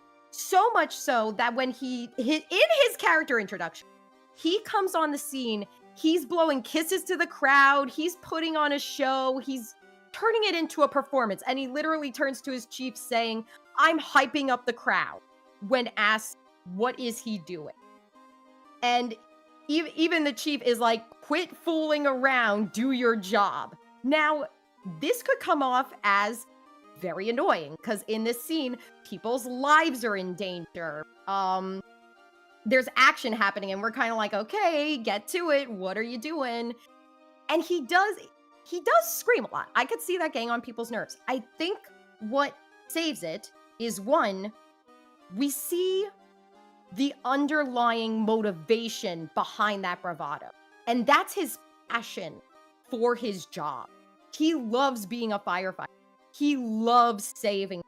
He loves being able to use the gear that Lucia makes. But then it goes a step later when you see in another scene that he does it all because he was saved as a child from a fire, and now he wants to pay it forward in his career. So that kind of helps endear you to him. I think that what really works well about it is you get this surface level introduction of his confidence, and then as you continue to watch, you start to unpack the layer. And I gotta be honest, that's my kind of storytelling. I think you see it with Ferrix as well. We see him come in his first, he's very cocky, he's showing off, he's doing flips, he's jumping out of trees, he's saying, I'm the first mate. But then we start peeling back the layers. We see him at the campfire, we see him, no, not Fire Force Maze, in Promare, which I highly recommend.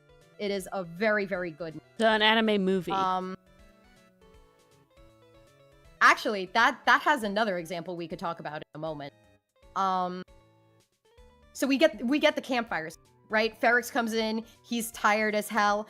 That's peeling back layers of his confidence. We see he's nervous about this intruder being on the island. We see how he's kind of sacrificing his physical health to find clues on the island and how that's making him act that night. But then we go a step further during the hangout arc. We see him call out Hotsun on his microaggression. We see him admit, like, hey, we came to this island to get away from that talk. That kind of clues us in. Oh, Ferrix has had to deal with some shit in the past. Maybe that's where that confidence comes from. It's making up for maybe he was treated in the past. At least kind of what I'm laying the groundwork for, not gonna lie. But there's layers eye emoji, to it. eye And emoji, I feel eye like emoji. that's what makes confidence.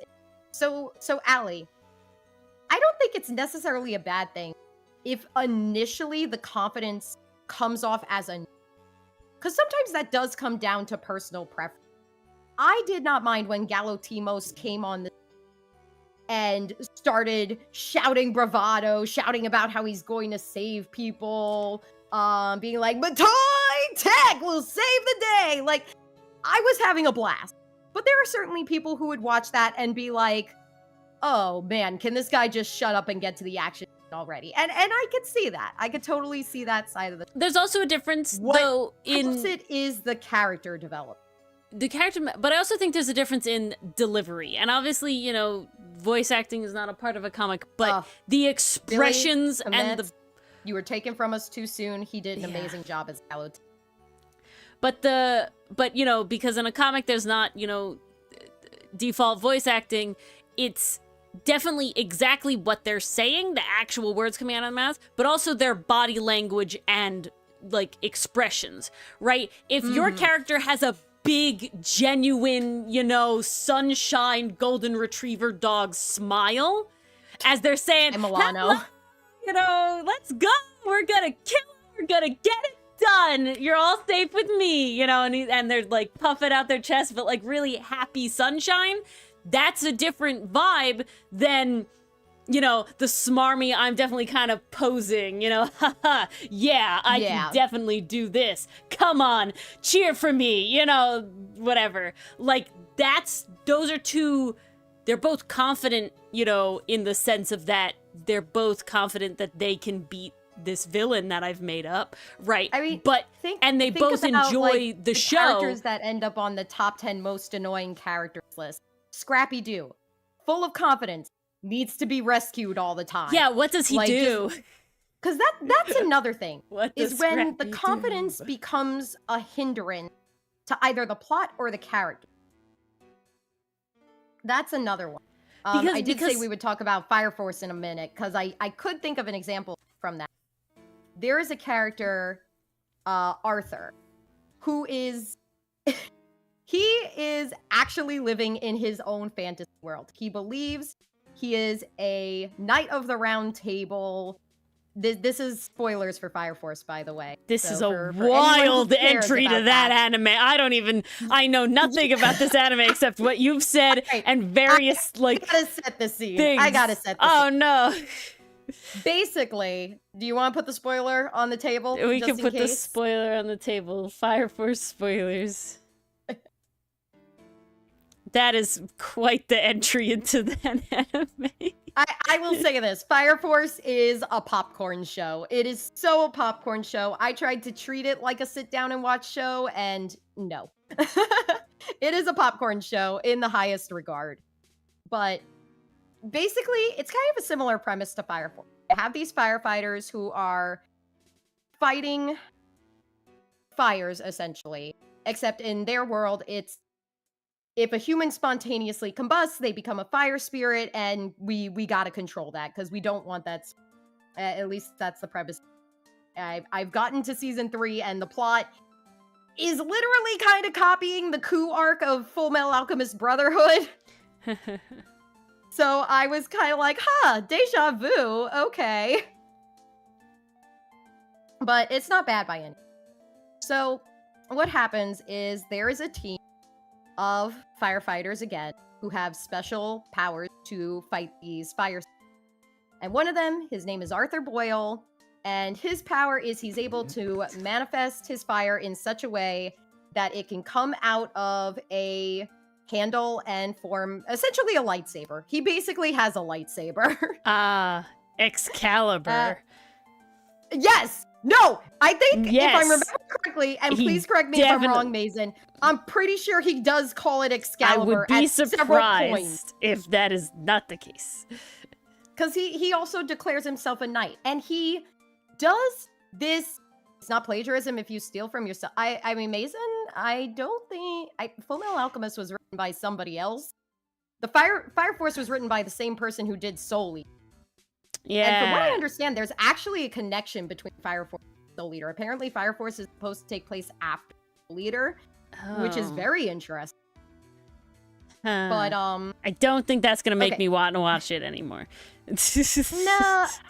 Love Soul Eater. It is a popcorn show. You might have fun with it. I'm very happy. Honestly, it did not get good until episode 11. I don't know what was happening at Studio Yeah, David, I probably but the can't do first it then. 7 episodes, the pacing was off. The Dr. comedic Stone timing at was least wrong, intrigued the tone was me all over the place. right away. By the time we got to episode 12, it felt like a real show, and I was like, I'm enjoying myself now, but damn, that took a long fucking time.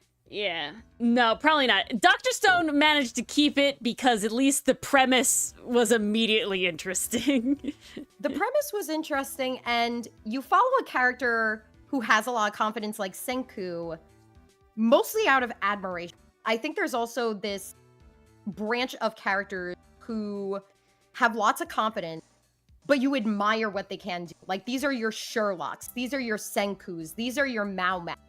These are the characters who exude a lot of confidence. And one, they're not only able to back it up, but you admire them. You're like, oh, wow. Like, the fact they're able to figure this stuff out what endears the audience to them. Like, that's what worked for me with Senku.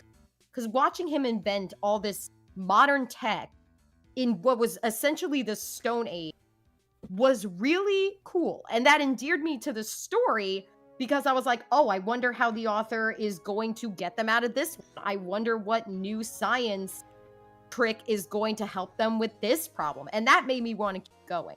What I think is really interesting... When I'm talking about Arthur, I haven't finished my tangent yet. Finish about Arthur. Finish about Arthur. Go on. Damn it. Okay, the TLDR. He's a very confident character. He's always announcing, I am a knight, I am a knight, a might knight do this. Yes, that's what I want. A knight must do this. They must be brave, they must be this. And honestly, in the first couple episodes, it's very annoying. A little too annoying. And I don't think it tapered off until we got to a training arc, which was right around episode 20. Because at that time, he's finally facing off against someone that's more powerful than him, and he needs to level up. The old tricks are not going to work anymore. Now, I wouldn't say that saved his character entirely. It made him less annoying, and it did make you want to see where he could go from there, because the way the fire powers do change and evolve is interesting, but I wouldn't say that endeared. What did eventually endear me a bit more to him was learning his very sad backstory and the reason why he thinks he's a knight of the round table. Now, I won't share it because of spoilers, but basically it ties into how he was separated from his parents, his original connection to his parents, and essentially, it ties back into his overall loneliness, which helps tie into this found family narrative going on with the whole fire. So it all kind of comes full circle to really serve this idea of, oh, they're a family now. They support each other. They care about each other. And that's just kind of good feels all around. Now, is that as powerful an endearment as, say, watching Gallo, watching those layers come through and realizing why Gallo does what he does, and not only that, eventually learn from his own mistakes and then unlearn all the essentially propaganda he's been taught his whole life? That one hit on a different. And I think because it was done quicker, it didn't take 30 episodes to get to that eventual reveal. I will say though, at least for me personally, Arthur became more comic relief than annoying. And that's another line you have to toe very carefully, because sometimes creators like to tie their comic relief into their confidence. And that can either be very funny or it can go very, very wrong. Finally got to finish my tangent about Arthur. I'm sorry. What I wanted to say was that you named Sherlock, Senku, and Mao Mao as, like, confident and you look up to them. I think what's very important about the three of those characters is while you are basically they're gonna win, right? They are smart enough. They are all of this sort of stuff. They are at this level that they're gonna win. They can recognize and do recognize when somebody else is at their level or they don't know the answer. Well, right? see, Sherlock recognizes Moriarty. Yeah, who exactly. recognizes Chrome when he's on his level. Mau Mau recognizes Suire. Right. Wait, I might not have watched that part. You did. It's from season 1. Did I? Why don't Yeah, I have no memory remember of that? Okay, spoilers for season 1 Apothecary Diaries. The read girl that does the resurrection potion shit. Oh, her. Okay, Yeah.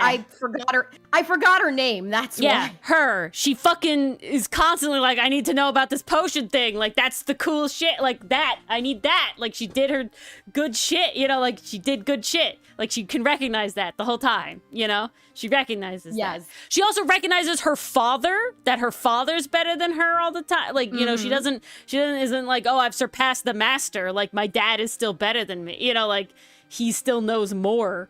Right, Mau Mau can admit when she is out of her depth with things, you know, and sticks her nose where she can't, you know, doesn't stick her nose where she doesn't think she can win, you know. So like, that's because that's the difference between confident and overconfident. Right, you need to back it up, or you need to be able to be humbled. Those are the options. And you need to know which way that's gonna go off the bat. Right? Like, you can't... That's the thing, Allie, to go back to your original question, confidence with these other traits. Because confidence is never just by itself. It's always fueled by something. I'm so glad, I feel like Allie. that's We're happy important to include. Oh, this is the stuff we love to do. I'm glad we could help. Anyone, Yes. anytime. If you have a writing question or a character design question or an art, anything like that. A process question, anything. Yeah, Go for it. this is exactly what we love to do. This is why on Comic this Corner stream. exists. Yeah. Sometimes you manage to have, every once in a while we manage to have topics. But if I'm being honest, after a certain point, there's only so many topics.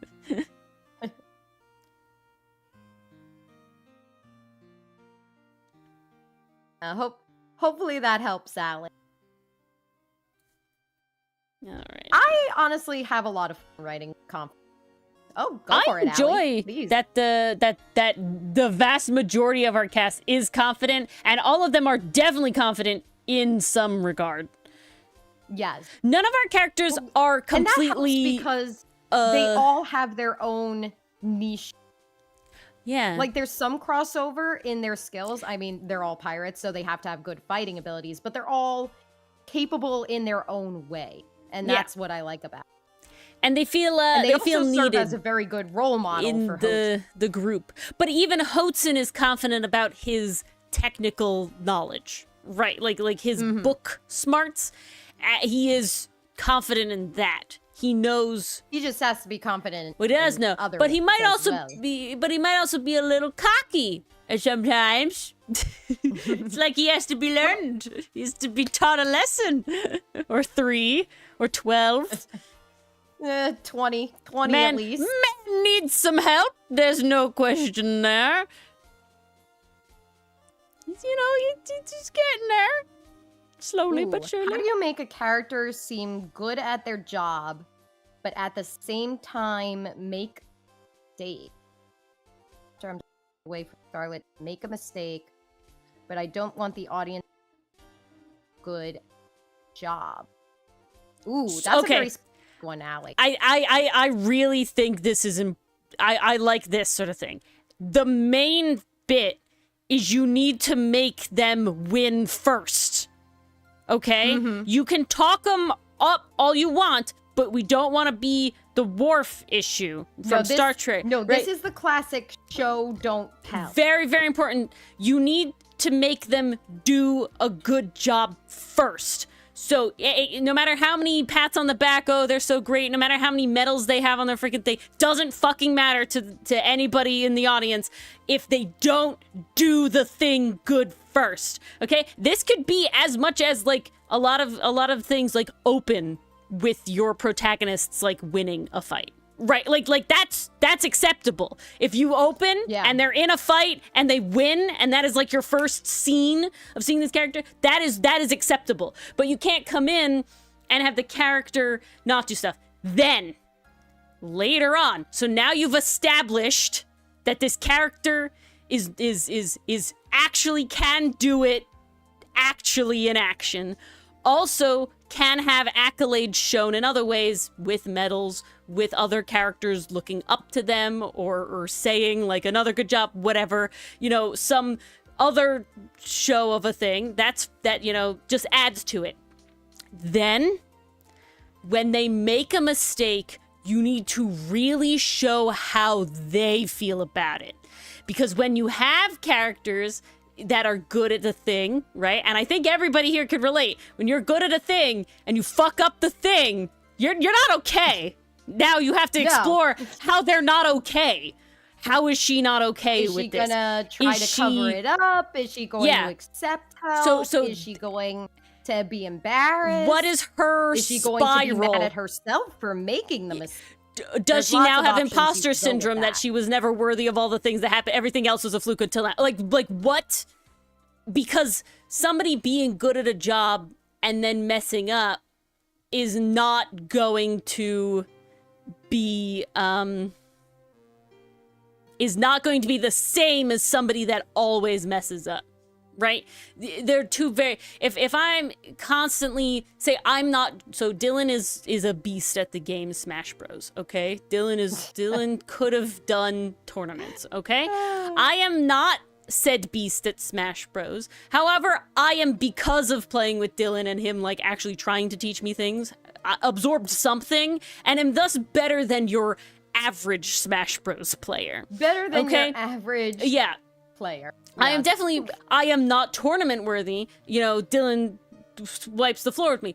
But me getting beaten by Dylan all the time would have a different effect than if I won everything and now I encounter Dylan and he beats me, right? That makes you feel different than I am constantly losing all these battles, so why would me fighting Dylan in this battle be any different? Right? Like there's a psychological difference. And I feel like it's also going to be interesting when it comes down to what kind of mistake. Was it a physical mistake where it impacts the mission? Was it a mistake from character interactions? Did she say something? Do something? It seems like you're going for the physical one because you mentioned making her seem good at her job, but you want her to make a mistake. So it sounds like something's going to happen there. And she how's that going to impact the rest? What is this going to be a big mistake? And is what this caused going to be the mistake? A small one? How are the others going to react to it? Are they like, oh, don't worry about it? Or are they like, hey, Scarlet, that's not like you. What's going on today? Because the other thing that's going to fuel the interaction. That's going to fuel the drama, and that'll also fuel Scarlet's response to everything as well. I also think it's very important as to how a character makes a mistake, because a character that is good at a job, somebody that is good at a job, will make a mistake for a different reason than somebody that is not good at their job, right? Because somebody who is not good at their job, but wants to be good at their job, will be less likely to make a mistake due to complacency. However, somebody who is very skilled and very good at a job is actually more likely to make a complacency error, right? Is there something that happened that could be an angle you go with, Al, because she is good at her job and she does seem very established. Yeah, you could she could go be for that angle. Okay, so if she's the confident one too that we're talking about, right? Very, very. This is off the dome, right? She fights. She's great. She's amazing at her job, right? She's amazing at fighting. So everybody, she's renowned. You know, People, you know, at least can acknowledge her accolades and all this sort of stuff. She's very confident as a fighter. They know they're how much safe of that on her missions identity with her. doesn't necessarily matter. But so her going on the next fight is, I'm confident I'm gonna win, right? Whatever fight she goes into, she is confident because she has the stats to back it up, right? That she will win.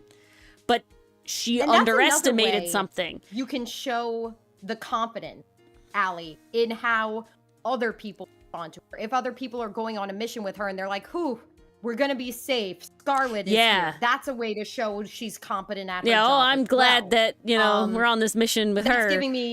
That's giving me Riza Hawkeye vibes. When she shows up in a room, everyone's like, "Okay, we can breathe. Riza is here to save the day." Yeah, exactly. But then either, you know, the enemy was underestimated because this is different somehow, or she makes a stupid mistake that she didn't predict, or she makes a complacent mistake, like misses, right? Because she didn't read the like wind direction, like something, like I don't know, you know, or overestimates how much power in the battery there is, right? Like whatever. It can be like a little complacency error, and that will then be like, oh, because it's very common for people who have done a job over and over again, who are very good at a job, to make these mistakes. I work around construction. I have worked in a lot of labor related jobs, so I've worked around a lot of, you know, crew guys who have done hard manual labor, and so safety, OSHA, all that sort of stuff is a very big thing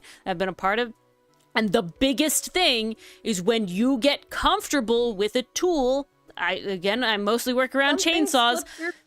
When you get confident with a chainsaw and you stop treating that chainsaw like the danger that it can pose you, is when you get hurt, right? Oh, I've never cut myself with a chainsaw. I don't need to wear chaps.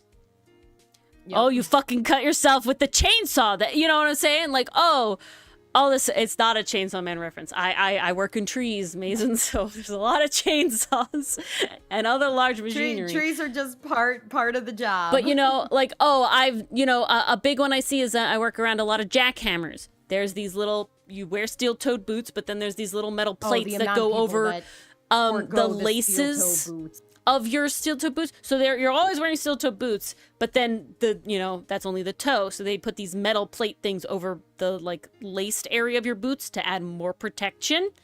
A lot of guys don't use it. And all it takes is one slip up that this protection is meant to afford you, and the chainsaw and the jackhammers your foot, right? Like that's a complacency. Versus when you're somebody who's never handled a chainsaw before, most people are like, "Fuck, I gotta get the gloves and the everything and the blah blah blah blah blah blah blah blah." They're like, cross my T's, dot my I's. I'm not losing a toe because today. What are those sort of safety precautions for? Those are safety precautions for accidents that you can't foresee, right? You wear chaps on a chainsaw not necessarily because you're not good at wielding a chainsaw, but because sometimes trees fucking have concrete in them and the chain whips off and it catches. So you want to be wearing chaps for that, right? You sometimes never know. There's they use a metal I'm glad bar. This is giving you ideas, Allie. Use a metal bar when they're digging. And they have to wear insulated gloves because, God forbid, you hit buried electric cable or you hit leaking electricity, because that's something you can't tell when that happens. It'll shoot through the pole, the bar, and electrocute you. So if you get too complacent, I've never hit. Horrifying. Yeah, construction is horrifying, guys. Literally, manual labor is horrifying. All of the machines will kill you, okay? Like, I need to lay this down. All of it will kill you, okay? And that's why OSHA exists, because people did die. It's really terrible. But the point being is that it's the people who have been doing it for 20 years, 30 years, 40 years, 50 years. Those are the guys that you see never fucking using safety. And those are the people that are missing multiple fingers. I will say, it seems to work in your favor that Scarlet has been doing this for a while. So you could certainly make this a mistake of complacency if you choose to go that. Yeah, but it can also be it can also but see, another way to do about it, it can also be something she could not have accounted for. But that doesn't make her doubt herself any less. Right? Pretend I feel like that depends on how much you want this mistake to contribute to the plot. And what I'm mentality a scenario in which, you know, there's something she couldn't have prepared for, and then that's something that couldn't have been prepared for is part of this larger plot. Like, now we got to figure out, oh, what is this thing? How are we going But there's also then like overcome it? Now that ties into a larger plot happening, and I'm not sure if that's the route you're going, Allie, or if you're just trying to establish character traits. But the other idea there is the idea of just that, like, do the other people still blame her? Right? Do they, whether or not she knows that she couldn't have known that, say, pretend we're fighting zombies, okay? And there's multiple tiers of zombies. And so you're sent out to a place to fight tier 1 zombies. So you are only prepared for tier 1 zombies. But then, this has never happened before, tier 2 zombies appear. There was no way for you to know. There was no way for anybody to know, right? But they overwhelm you, you have to retreat. Now, do those subordinates or other, you know, co-workers and whatever, do they blame her? Oh, she's so good, she should have known that that could happen. Or do they not? But does she blame herself? Oh, I should have known that that was a thing, right? What level of imposter syndrome is there? You know, this sort of thing. Because technically, is that her mistake? Also, another thing to consider is what level of damage does the mistake do? Is it something that can be fixed? Is it something that, you know, requires a sacrifice? Does it hiding it and being guilty about it make it worse than if she didn't? That's her an interesting one to mention too. Does she own up to the mistake, or does she try to hide it? Yeah. Because that gives some character insight as well. Does she change the facts as to what actually happened to make it look like it wasn't her fault and she couldn't have, and she could not have seen it coming, but she totally should have and could have, you know? So many routes to go. This is why I love writing, you guys. This scratches that itch that Mars and I keep having to scratch with like another comic, so this is nice. I will say, Allie, one of the best rules of writing is do not give your characters what they want. I'm glad you like that. That is one of the hallmarks of writing. Because if you give the characters what they want right away, they run out of art. And they run out of plot. You want to find reasons for it to keep going. So, if she or you want to take it away. Wants to be forgiven. Well, that too. That's another option. But this is what I'm saying. Yeah. Does she want to be forgiven? Or does she want people to be like, what, like, do they accept the mistake? And she's like, no, why aren't you blaming me? That was totally my fault. Like, why aren't you more mad at me? I'm mad at me. Why aren't you mad at me? You could go for something of that nature.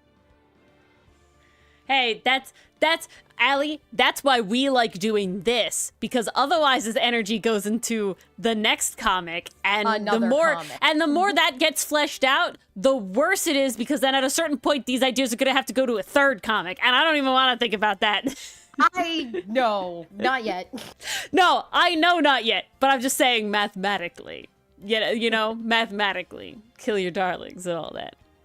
So I very much enjoy, Allie, that we get to have little brain blasts about your characters for you to use as you wish for inspiration. See, I feel like personally we've used the method do not give the characters what they want easily very well in our comic. Hotsun wants to go home. Well, too bad he doesn't get that. Ferrix wants this guy off his island. Well, too bad he's not going just yet. Too bad, he's here. You're going to port. You get to keep him now. Sinnit wanted to connect with Hotsun. Well, you sort of got that, but then Hotsun was a dick. Aster, okay, you tried to be nice, you tried to share food, but then Hotsun was a dick. A lot of it does come down to Hotsun being a dick. sometime. Yeah, because Hudson is the straw that broke the camel's back incarnate. And that's the comic. Literally. The comic is, the comic is essentially my happy life was very happy suppressing their emotions until Hudson arrived, and now they got to deal with all the baggage that they did not tackle had a the first happy time little around. house of cards. Oops. And Hudson fucking blew it all down.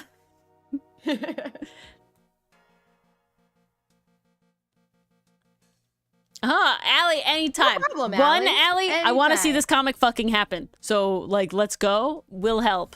And two, yeah, we loved this is exactly why we like doing Comic Corner. We love getting to answer your love questions. Talking about this kind of stuff. I may talk in circles at points, but I promise I have a point. No, that's literally Hudson, the bitch that made them actually have to have therapy.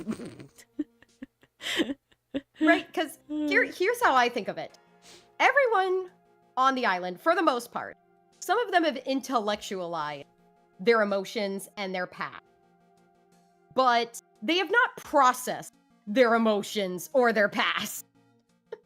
Yeah. That's how I always think of them. They've like, all okay, this left thing happened. They've all left Shove it in the box and forget that ever happened. It's over there. I'm living my new life They now. left that behind.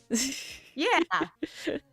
You know, we're on this island. We left the mainland and came to the island to escape that kind of talk. And now it's found itself on our And now Earth. it's dragging us back. All of it. The layers. A lot of it. We love our Outcast layers. Then one. We do. I love it fits so well. It's one of my the Hudson Nation attack. What the fuck did I do? Exactly. No! Stop that! What the fuck? You good? You living? I think so. I think what's happening is my pen's going too far and clicking on a reference tab when I draw up.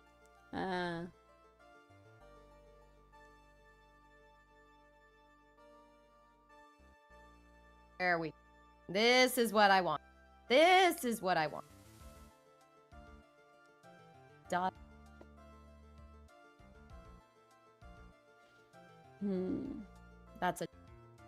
That is. We do love stories. Boop, boop. There is a reason it is my favorite.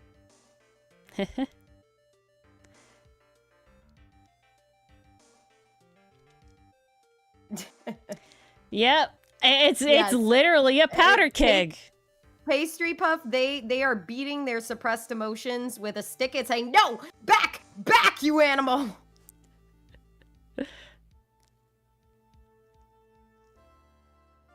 How dare you! I am living my best life with my found family.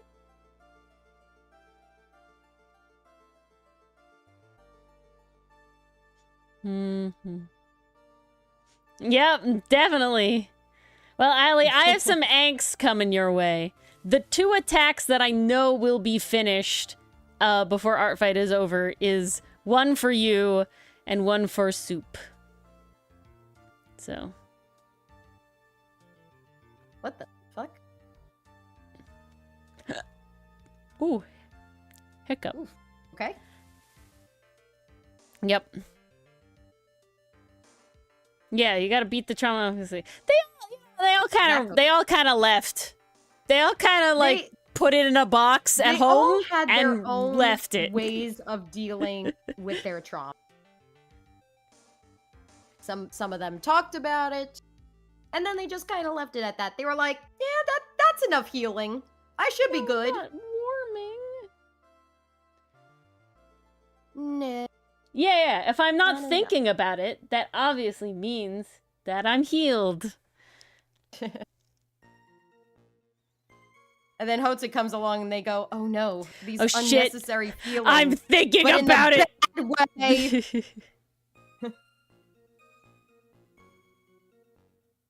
Oh no, I'm thinking about it. I'm thinking about it. Ah! Each and every one of them is going to have a break. I for one am. Yes, Mars is very excited. I'm excited to break the boys.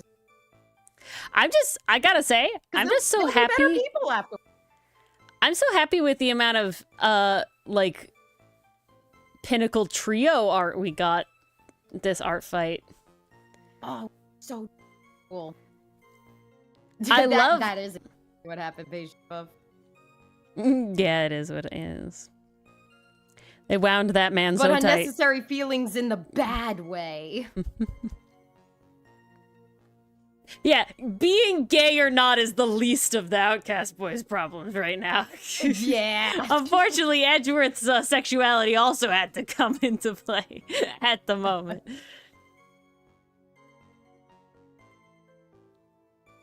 But just like Edgeworth, the boys will Yeah, get exactly, a happy end. SRD.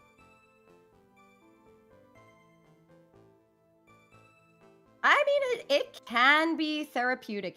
Okay, all right. You want some Mars lore? Oh, you want shit. some Mars lore. Mars lore. All right. I don't know if this counts. Lore of Mars. But writing is a great way to just kind of process what's happening in your life. To tie this back to writing, we all lived through 2020. What a great year that was. So fun, so great, so memorable. And I would say that was when my fan fiction really started.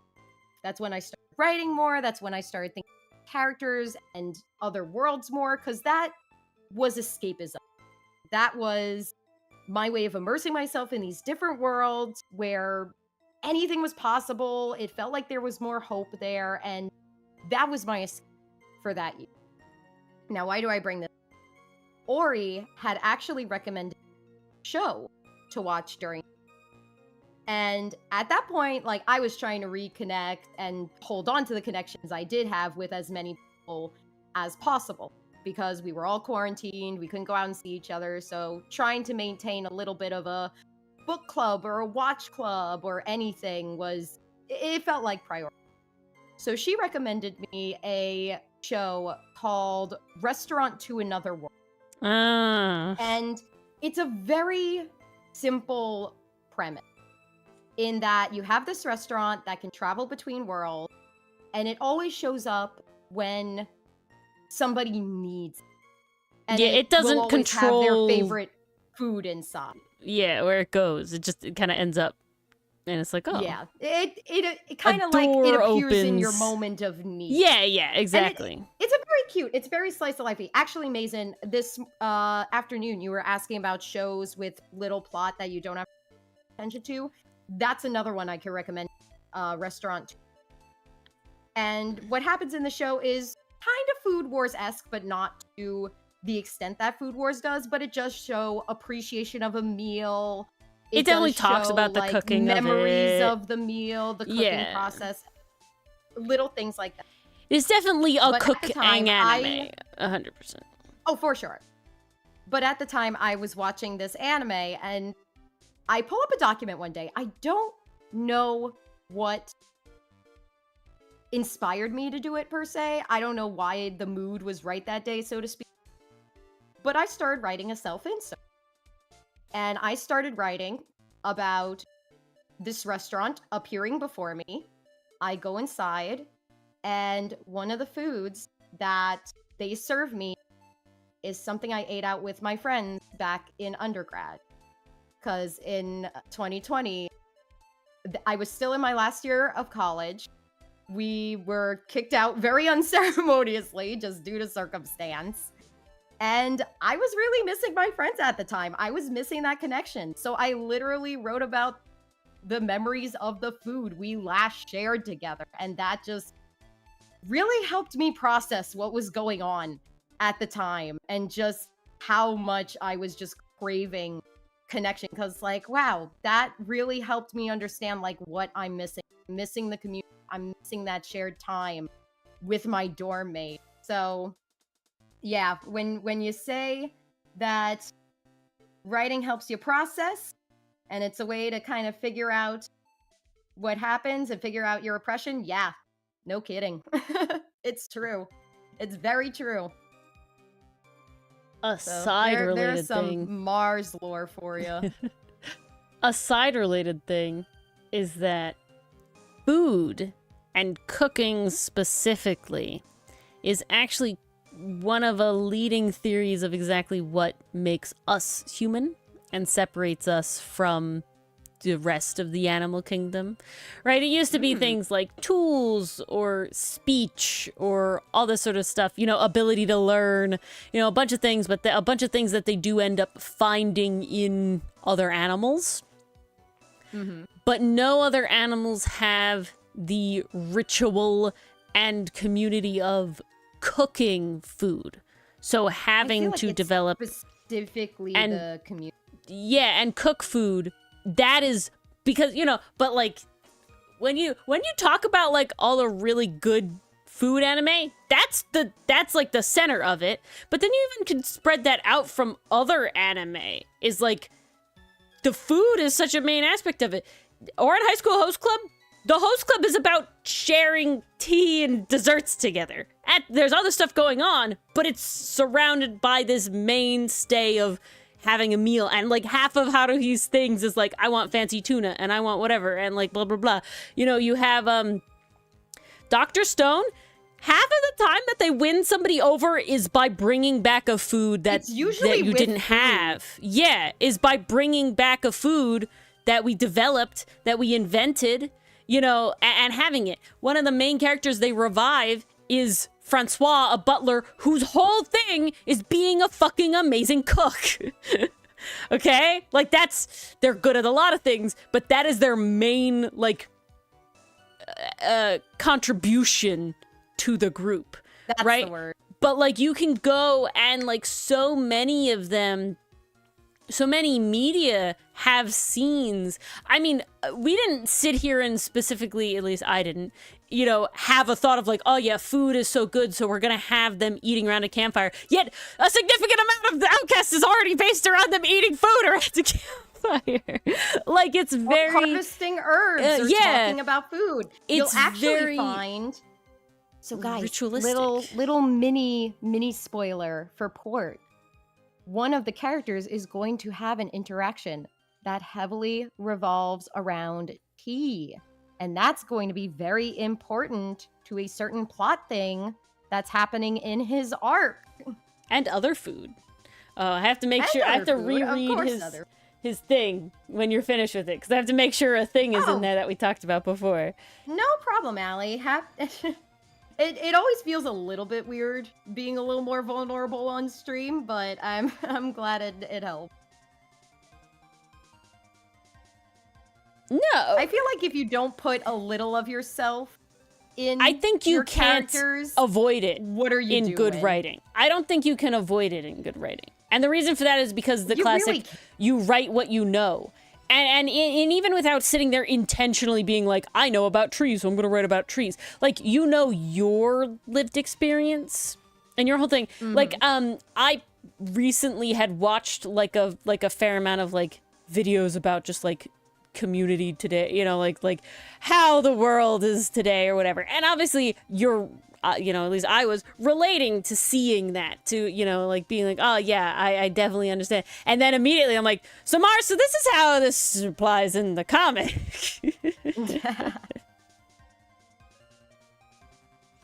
Ooh, inspiration. Little yeah, treat, exactly. Little treat. A very, you know, lived experience. Oh wait, that's not the piece of candy. Piece of candy. Stand. Oh. There goes my brain.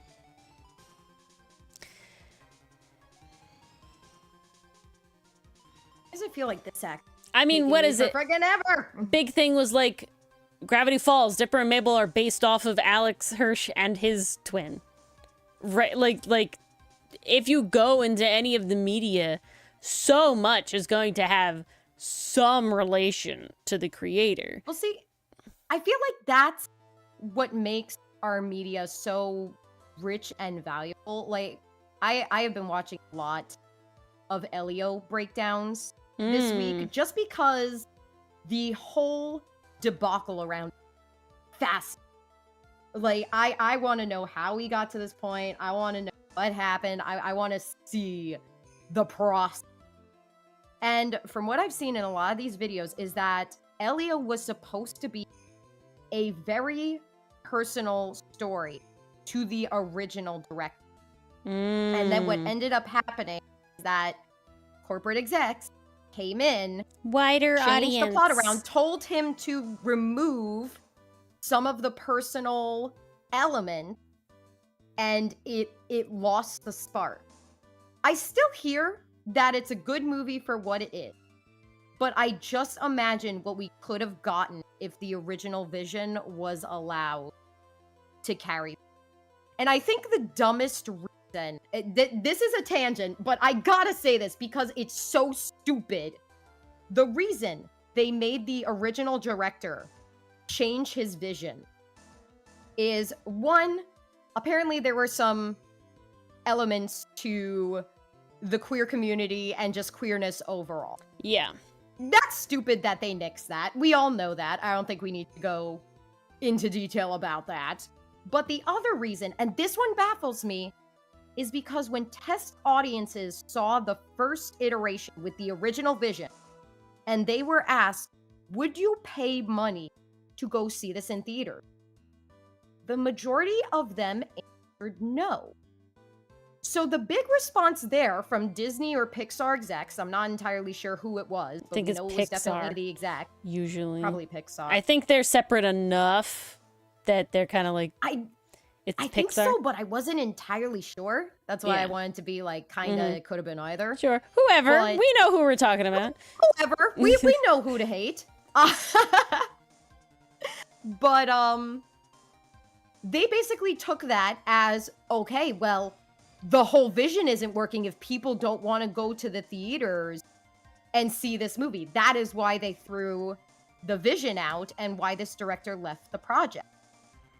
What I have major issue with is for the last 5 years, Pixar and Disney in tandem has been training audiences to wait for movies to come out on stream. It happened with Onward. Now, that was mostly due to circumstance because of the pandemic. So I forgive that one. But Luca, an original film, got a stream release.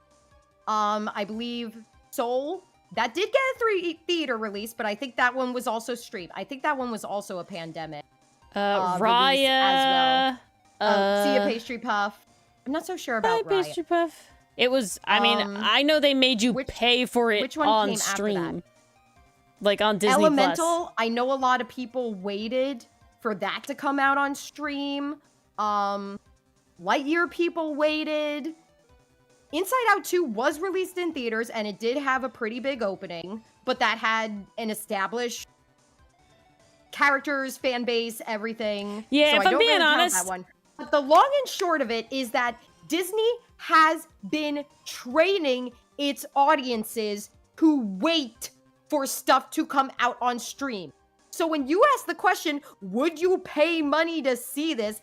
I'm betting the test audience probably responded to that with the little asterisk of, I mean, it's gonna come out on stream anyway, and I'm already paying for that. So why would I bother going to the theater? Stupid! Yeah, That one that's makes the other me thing I'm so saying, mad, Allie. because you cannot get mad at the vision for not being theater worthy when you have trained your audience to expect stream releases. But that's the other thing about the stream releases, is not even just about the money, is that going to the theater is like It's expensive. one streaming service monthly subscription per person, and that's before getting any popcorn. Yeah. So if I want to see it with my family, right? If I want to go with Dylan and my parents, that's 4 people that have to pay the amount of a Disney Plus subscription each, if not more, and then also get popcorn, because I'm not going to a movie without popcorn. Like, guys, like, come on, okay? That's the whole thing. So if you're banking to make your money, if I'm being honest, streaming services have not done it. It very much feels like how do a lot of technology goes? It feels it went too far. Like a it went too blessing far and a curse. It went too far. It was more correct when Netflix was like a DVD library. Yeah. You know what I'm saying? Like, woof.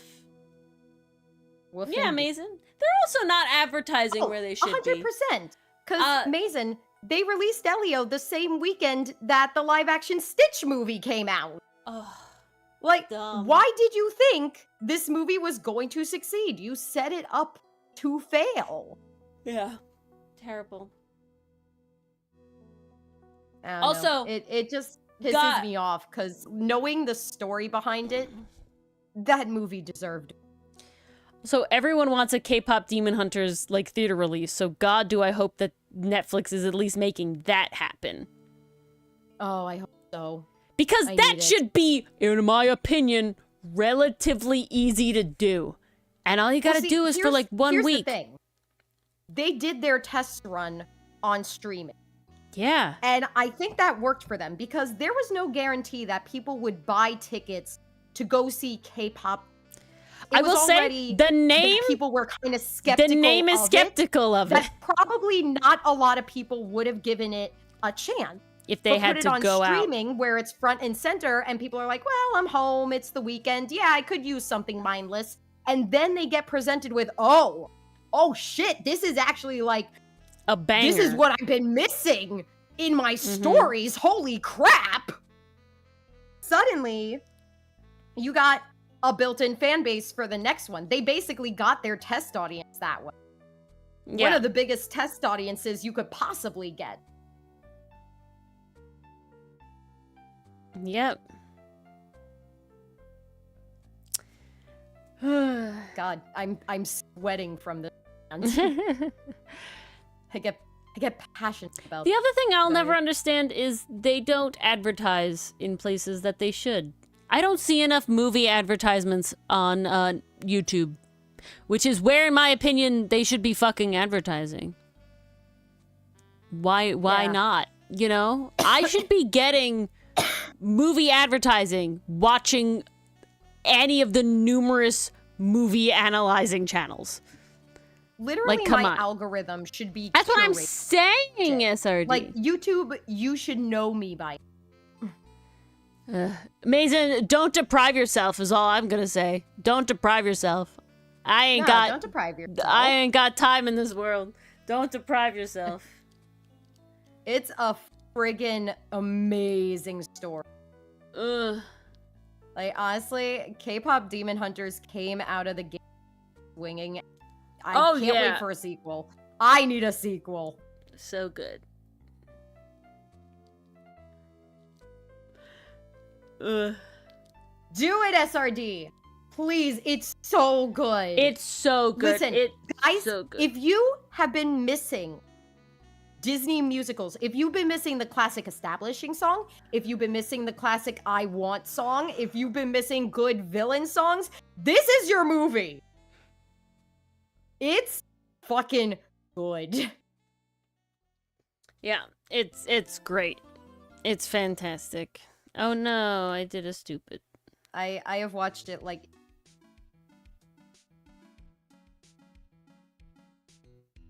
I'm just saying, Mason, my list of shit is very long. That's all I'm gonna say. So if you're gonna wait around for me to watch stuff, I'm not even watching multiple shows that I've already they're at the top of the list. That's all I'm saying. I don't watch a lot of stuff. See, here's the thing. Once I watch To Be Hero X, she'll want to catch up. It will get there. We'll get there. If I'm being honest, it'll probably, because I'm like rapidly approaching critical mass with Dr. Stone, I believe. Bless you. Oh, fuck. I'll probably have to end up finishing it and then be like, all right, there's nothing else like easy to watch. Well, your first homework assignment is Windbreaker. Yes, I know. Oh wow, Yeah, I'm not yeah, as you close as got I thought. I'm about halfway. Okay. I'm halfway. And then I'll be watching Windbreaker. We're waiting for you. Experience the brilliance that is Bucky. Those are the big Bucky. ones. Oh, and Dandadan. Oh shit! I need to catch up with that one. Dandadan. And Sakamoto Days Part 2. Ah, fuck. It's a horrible cycle, indeed. God, I've really only been watching the summer Hikaru died, haven't I? Damn it. Mm-hmm. No, and the other big issue, Allie, is the fact that, you know, Corporation killed, like passion, in the sense of, like, everything needs to be watered down to appeal to general audiences, right? Appeal to wider audiences. You try appealing to everyone, like, you end up appealing to there's no a reason that there's very few things called cult classics that are modern. Right? Yeah, I can't think of a cult classic that is a modern movie. And that's why indie animation. Yeah, but those are fucking old as shit. Love Atlantis, The Lost Empire, and but Treasure Planet. We're talking like 2000s. Like those are so old. Those are 20 years old. I want to do this. Yeah, all right. Treasure Planet came out in 2002. Oh, stop, Ori! No, I don't want to feel old. Atlantis came out in 2001. Those aren't modern movies, unfortunately. Ooh, we're getting done. No, Atlantis, The Lost Empire, and Treasure Planet are fantastic movies. I love them very much. If you can't tell, so I very much like Milo Thatch. Hotsun's father is very Milo Thatch coded. He pretty much is. I love him. I love Milo. Milo is my guy. Basically, when we made Hotsun and his dad, we were like, Milo Thatch. No, literally, is the father of James Hiller. I went into designing Hotsun's dad, being like, Milo Thatch is the inspiration here. And it worked. Very. Should I show off Hotsun's dad? I don't think many people have seen him. Show him off. Do it. Sure I know we got lots in off. chat tonight. Let's give them a. Boop boop boop boop boo. Hotsun, I think your I'll be right dad's back, guys. I need in to your thing. Grab it quick.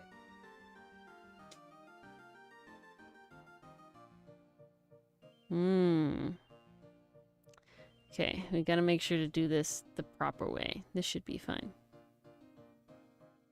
Uh-oh.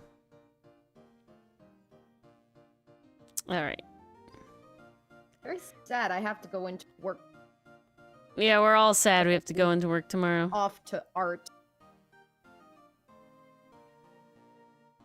Art and to read. Yep. And beat me. I'm sad that my job tomorrow is not one that I wish instead of the place I've been. But such is life.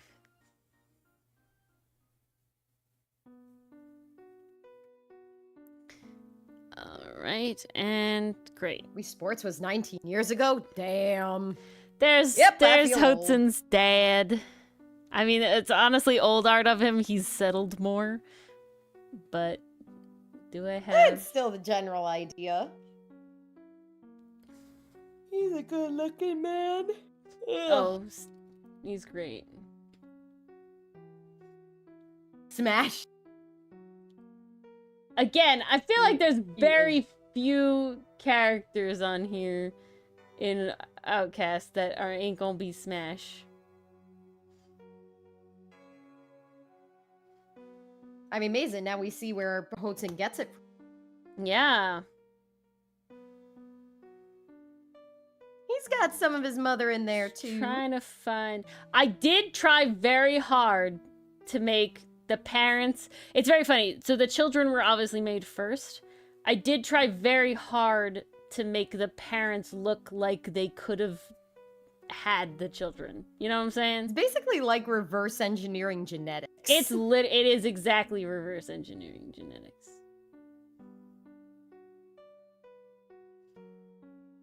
I thought I did this afterwards. Maybe not. I do not know the order I have sent things to you at all. Nope, no idea. I thought maybe I could help, but if you don't I'm trying know, to then find. I don't think I. Imagine like- Hudson's mom being buff. That would be wild. That'd be pretty funny. That would be. I'd like sent Aha, in there we go. Now we got the doodle. bang. Now we got the Edward Elric bangs. Let's go. Let's go. Nope, don't know where it is. I had sent you like a sketch for like an like a little animatic I was doing for Hudson and his dad that has slowly been worked on. Oh, that was a while ago. But I think I do know what you're. Yeah, I couldn't easily find it, so I gave up. It's okay. He is a nice little dork. He's a big dork. Cause No, I'm not drawing Edgeworth. I don't think Edgeworth is this buff. He's definitely not that wide. I will say though, early Edgeworth is very wide though. Built, but is he built? I would say that Axis has more of a gumshoe body type. Yeah, I'm getting that. That was the goal. You're going for definitely more of a gumshoe body type. This guy is very fluffy. Now that I finally have a front view of him, maybe I can actually get some accurate stripe. Edgeworthy, yes. It's Edgeworthy. It was the hair. The hair is certainly inspired by... Okay. Let me back up. I draw a lot of Ace Attorney shit now, and thus my art style does reflect it. Reflects that. Yep. And Edgeworth bangs have certainly joined the field of things that I do draw. They are in the rotation, for sure. Good night, SRD. Glad you could join. Yeah. God, early Edgeworth was fucking like Jesus Christ. Yes. Now with the amount I draw Ace Attorney stuff, it has definitely influenced my art style. Good night. There we go. That's Who were we saying good night to? SRD. Oh, I'm missing it. Oh, there it is. It's a longer message than I thought. Good night, SRD. Yeah, it's not just a simple good night. Yeah, I'm looking for a good night message. I'm like, who's going to bed? I'm missing it. Okay, I'm actually gonna do it the not stupid way. That's what? That is ear. I do not cover color over that. Yes. Ooh, gooch closer to my mic. Yes, please. Hey, it's a I good assume thing. I've been coming through the whole of stream. You guys would tell me if I wasn't. Oh, it vast majority. Every once in a while, you I guess trail off or something, or turn your head slightly, and it's like, bye. It's just single words. problem- It's never like a whole thing. The problem, guys, is I am nasally tonight. Mars caught cold after her fun Saturday. Yeah, so it's unfortunately. good that we don't have to voice act on Friday, huh? I was about to say we just have to react on Friday. Yeah. So I'm very okay with that. It worked out. I mean, someone commented on the YouTube poll and was literally like, give yourselves a voice break. And in my head, I'm like, I can't tell if this is derogatory. I'm assuming it's not, but I just thought it was very funny where it was like... I don't think it was. It didn't come off as malicious. No, I'm just saying it's very funny by the fact that, like, you know, on the internet you don't have tone, so it's like, you could definitely take that a kind of way, you know? I choose to take that as a thank you. I will be sipping tea that. Yeah, Mars needs some voice breaks over here, guys. Scrub. I'm sorry I picked a job where 90% of the time I am using my voice. Yep. Get good, This was Scrub. a grave error on my part. That means you should have been better at not losing it. Come on, your whole thing is voices. What was I gonna say? I've lost the thread again. I'm very excited. I hope most of you can and will be able to make it to the Date Everything streams and not have to worry about spoilers or things. I do think it's gonna be wildly chaotic. Like, we're gonna have reaction. Ori and I do appreciate beautiful characters. Yeah, like I said, I am 99% here for the character design. No, I'm 90% here for the character design, and I'm 8% here to hear all the voice actors. And then the last 2% is like, no, there's gonna be some hella. We're gonna have hella. There will be some hellas. Also, the goal, guys, the big plan is that if we do get to meet all the characters, you know, find them all, my goal is to have Dylan indeed join us for a Pass or Smash on Date Everything. Because I feel like the blind react is gonna be even... We literally can't pass that up. And number 2, additionally, my brain died. Hold on, it's coming back. Because will have now played Date Everything, there's definitely Ace Arch Tourney topic in the future, named brilliantly by Dylan. It will be called Court Everything, where we take iconic Ace Attorney items and make them into Date Everything style hot people. Because guys, if there's that's so many not options. We could do the badges, the Magatama. If that is not what the Ace Tooney brand is, I don't know what it is. But you guys gotta thank Dylan for that one. Dylan solely came up with the name. I asked him, I was like, Dylan, you gotta think of like a good, you know, play off this. So I have a list of ideas. We'll probably do a vote, like, you know, Pass to Smash as well.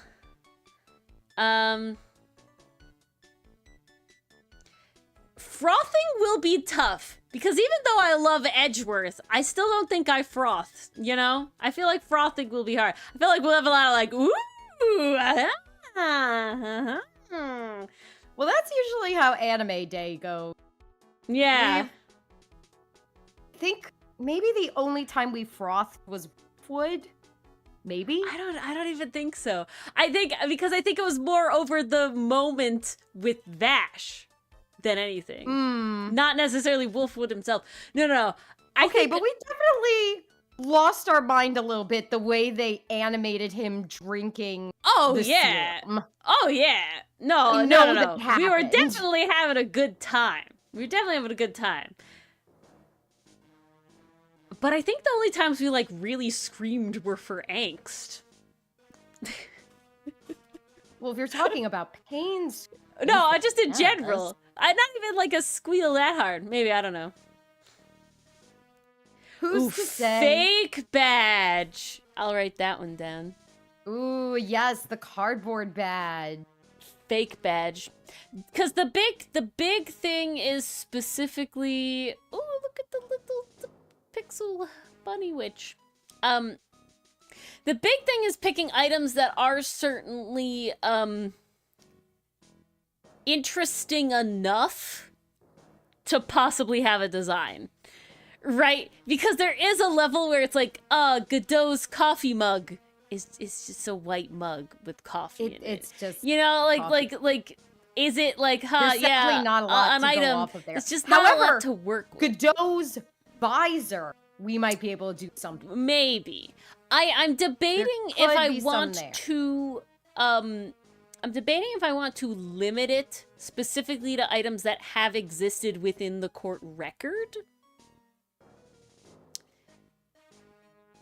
I feel like either items that court record or items that are iconic certain. We got the Magatama in there. But the Magatama's in the court the- record. The badge is in the court record. The fake badge is in the court record. The prosecutor's badge is in the court record. You know? the visor was never in the court record? The visor was never in the court record. Huh. Okay.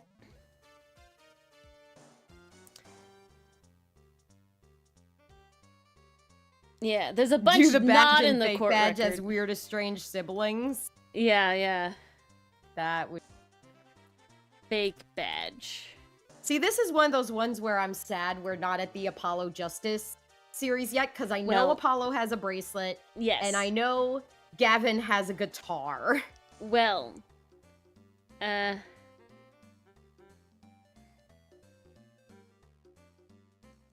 no, we will not elaborate, Allie.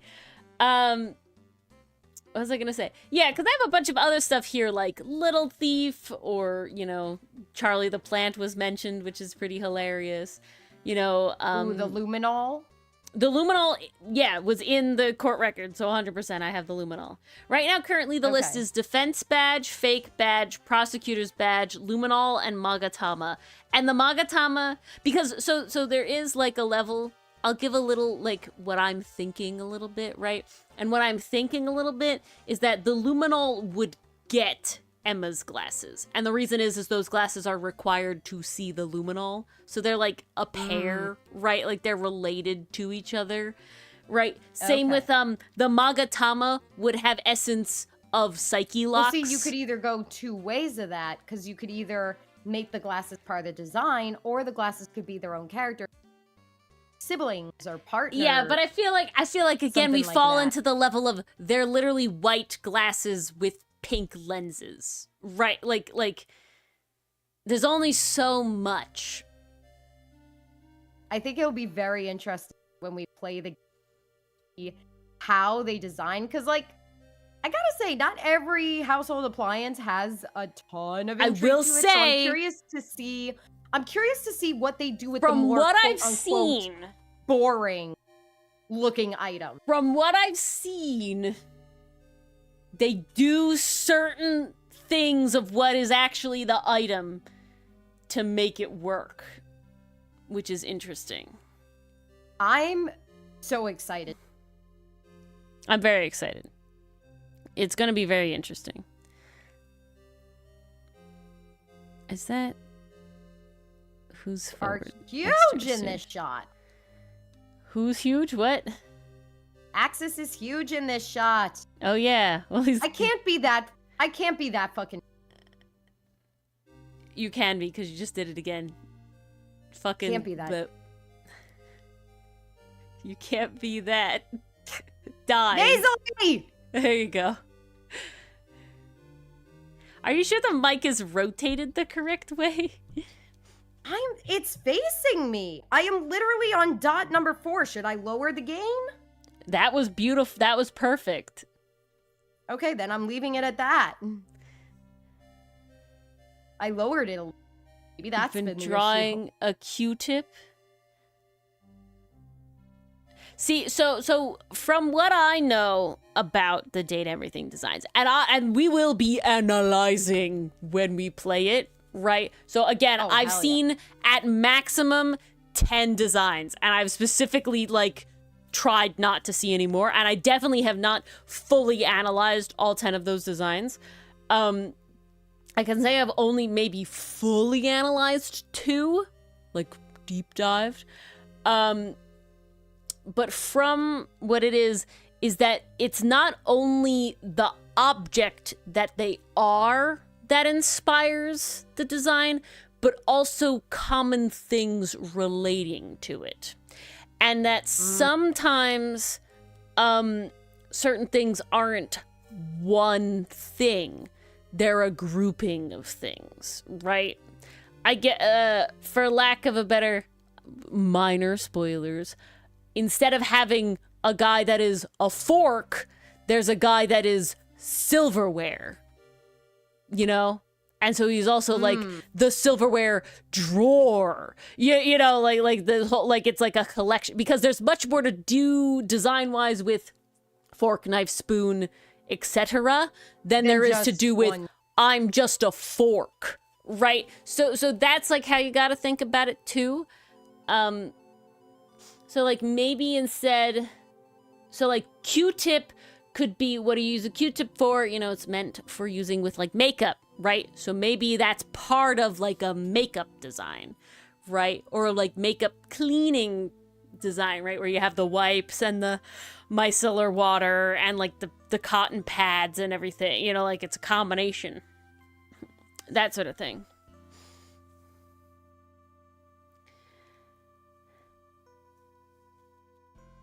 But I am very excited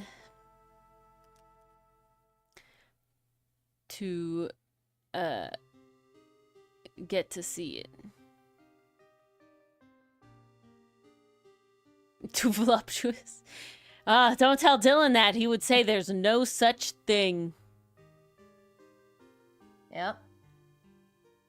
They can never have No such too much thing indeed. personality, he would say.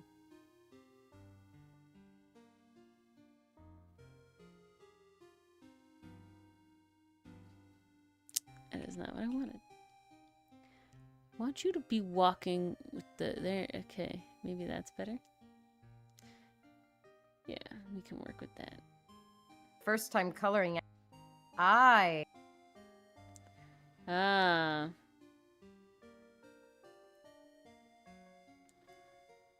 You've been avoiding. Smaller. Huh? You've been avoiding. I haven't been avoiding, actually. This is the first time I see his eyes. That is Every probably other true. panel, he's... I enjoy my what's the word? Character reveals, if that makes any sense. I literally am just doing it with Saiga. I did it with Avrit. I like we don't see all of them. We see pieces of them. I give all of my characters like VTuber reveals. No, it's a vibe. I will never poo-poo that. Yes. I like the mystery. You got to leave something to the imagination. I need your eyeshadow. I agree, Allie. Lots of shadow with all this bang. You see it with God, I didn't even think about this. It happens with Hotsun. It happens with Milano. It happens with Ferrix. It happens with Ferrix. It happens with Sinnit. Does it happen with Sinnit? I don't think it really happens with Sinnit. Sinnit and Aster, double check that one. I was just going on a tangent. Sinnit and Aster technically, like, they all do have like a full body reveal, like specifically. Like I do have like a, oh look, this is the whole character thing.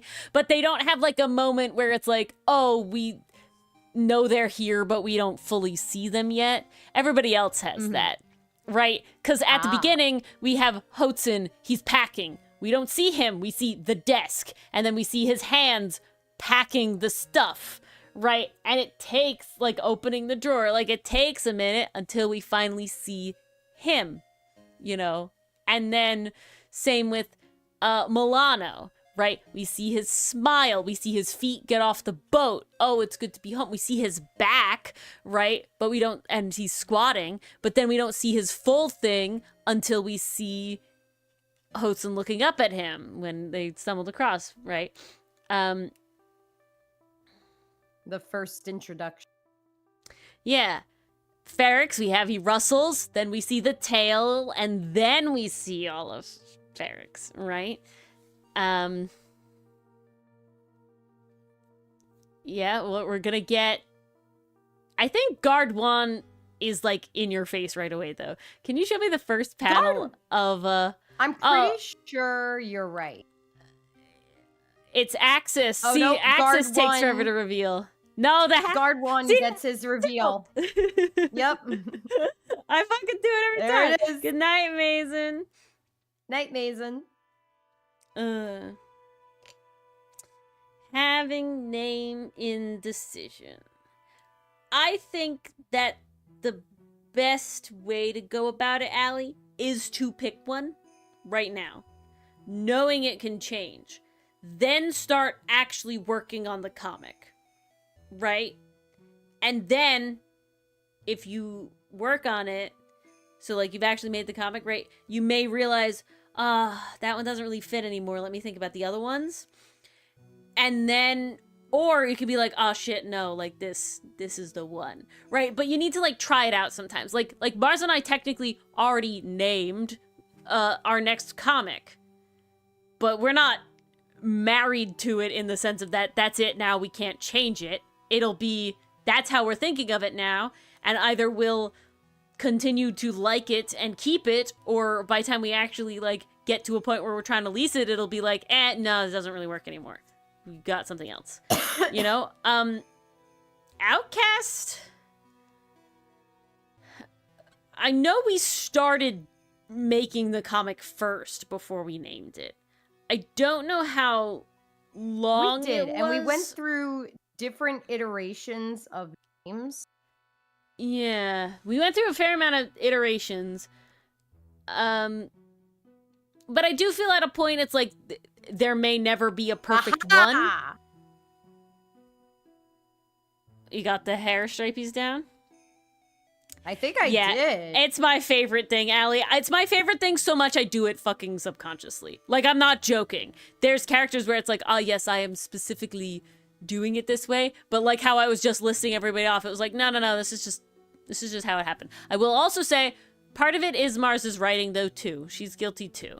And the reason for that is I like my reveal. They're good! No, we're here for it. If there's one thing I like, it's my layers and it's my reveal. I think as long as they're natural, which I do think that they are, then everything's good. Why not? You know? We can have little signatures. I want to be known for shit. Let me be known for shit. Oh, yeah, you know? Ori and Mars, they always get such good character reveal moments. You know? Oh, I want to be known for shit. Ooh, Mars, she writes such layered. Yeah. Their stuff always interconnects. Yeah. I want to be mildly famous, and I want the people, and by that I mean like niche internet micro celebrity, you know? That sort of famous. Yeah. We're good with that Nothing level. too crazy. I mean, we kind of already have it, but it's like definitely, I want to be you guys who like the comic, you go out and you try to tell other people about it, and you're like, oh yeah, it's because ABC, XYZ, and all of Mars and Ori's comics, like, they vibe there, right? Because you know, you pick like a mangaka or whatever, and it's like, yeah, they're known for this. Like, the mangaka for Dungeon Meshi, known for the world building, right? You know, it's like, it's amazing.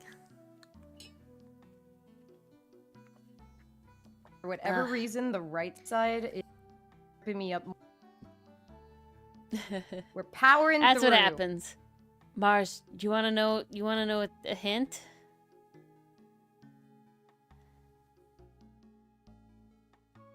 Hint. Okay. You see on the right side where there's like, you can see the small version of the comic? The navigator? You see where all the layers are? Yeah. You see the left of that, right? The small thing? Below that, in that area, there's like a bunch of little controls. On the bottom right corner, there's like two things that have like two little chevrons pointing across a line. Oh, is it flip horizontal? Yeah. And then it goes and it makes it the other way. And then it's like, oh, so you can do it right-handed every time. Okay. And when it's blue, that means that it's not flipped. Like it is flipped. I gotta be honest. I think I kind of like how I did the right side better, because it kind of has this natural hair thing happening. Like this. Hang on. It was like this little thing. I don't know how I did that, but it looks good. I'm not displeased. I am known for the hottification of characters. This is very true. God, I don't want to change anything, obviously, about like our quote-unquote brand. But sometimes I'm like, damn, it's hard to keep a cohesive brand. Ain't it always? It's just for us. It's just hard for us. It's all our fault. But that's okay.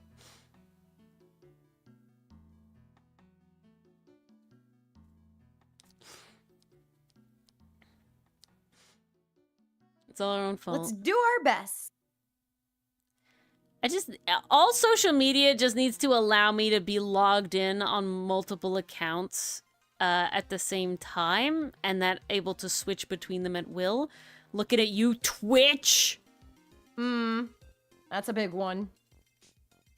Well, actually, I found something very cool, and Ori, you probably already know. But, on the Blue Twitch Sky, updates? Oh.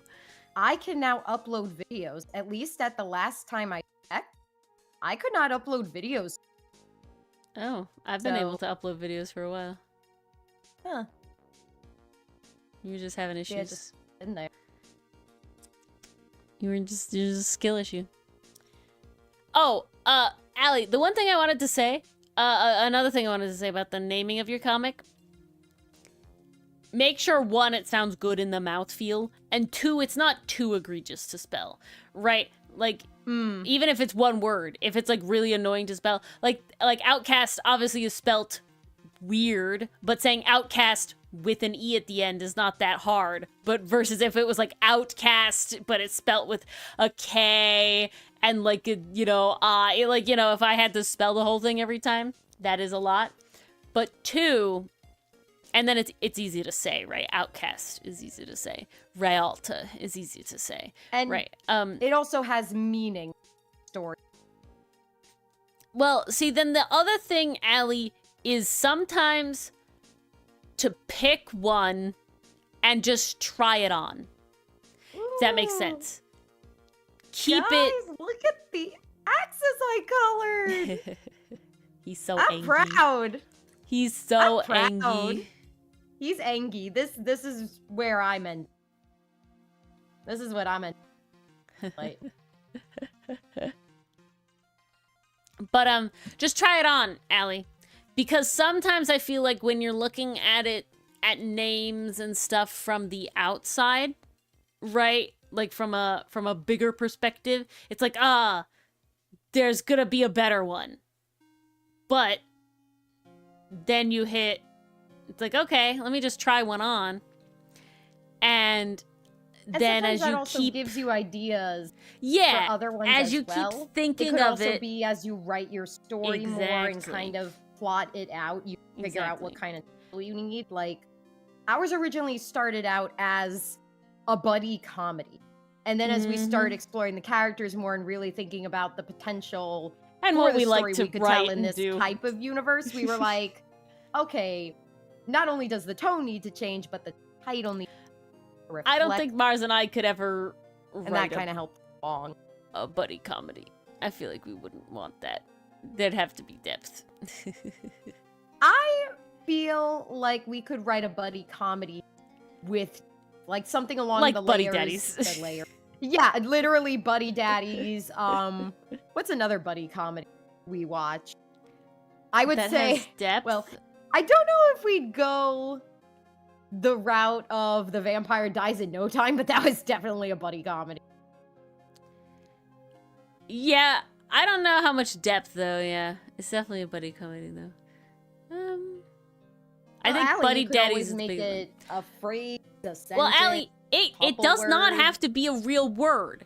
It just has to be easy to spell. So like Mars and I, as we make like town names and island names and all this sort of stuff, we literally have to sit there and go like, okay, this is how I want it pronounced. but how do we make the word look like it should be pronounced that way when it's read, right? Literally, we do that when it comes to character names, to town names. It's like, okay, because it's... we want it to be intuitive.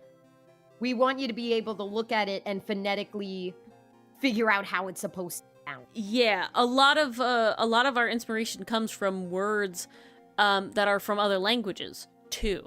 So then when we get, it's like, okay, I like the sound that these two words from these two languages have created, right? But how do we spell that in English in a way where somebody looking at this word, not knowing any of this background, would most likely end up at, if not close to, how we want it to be pronounced.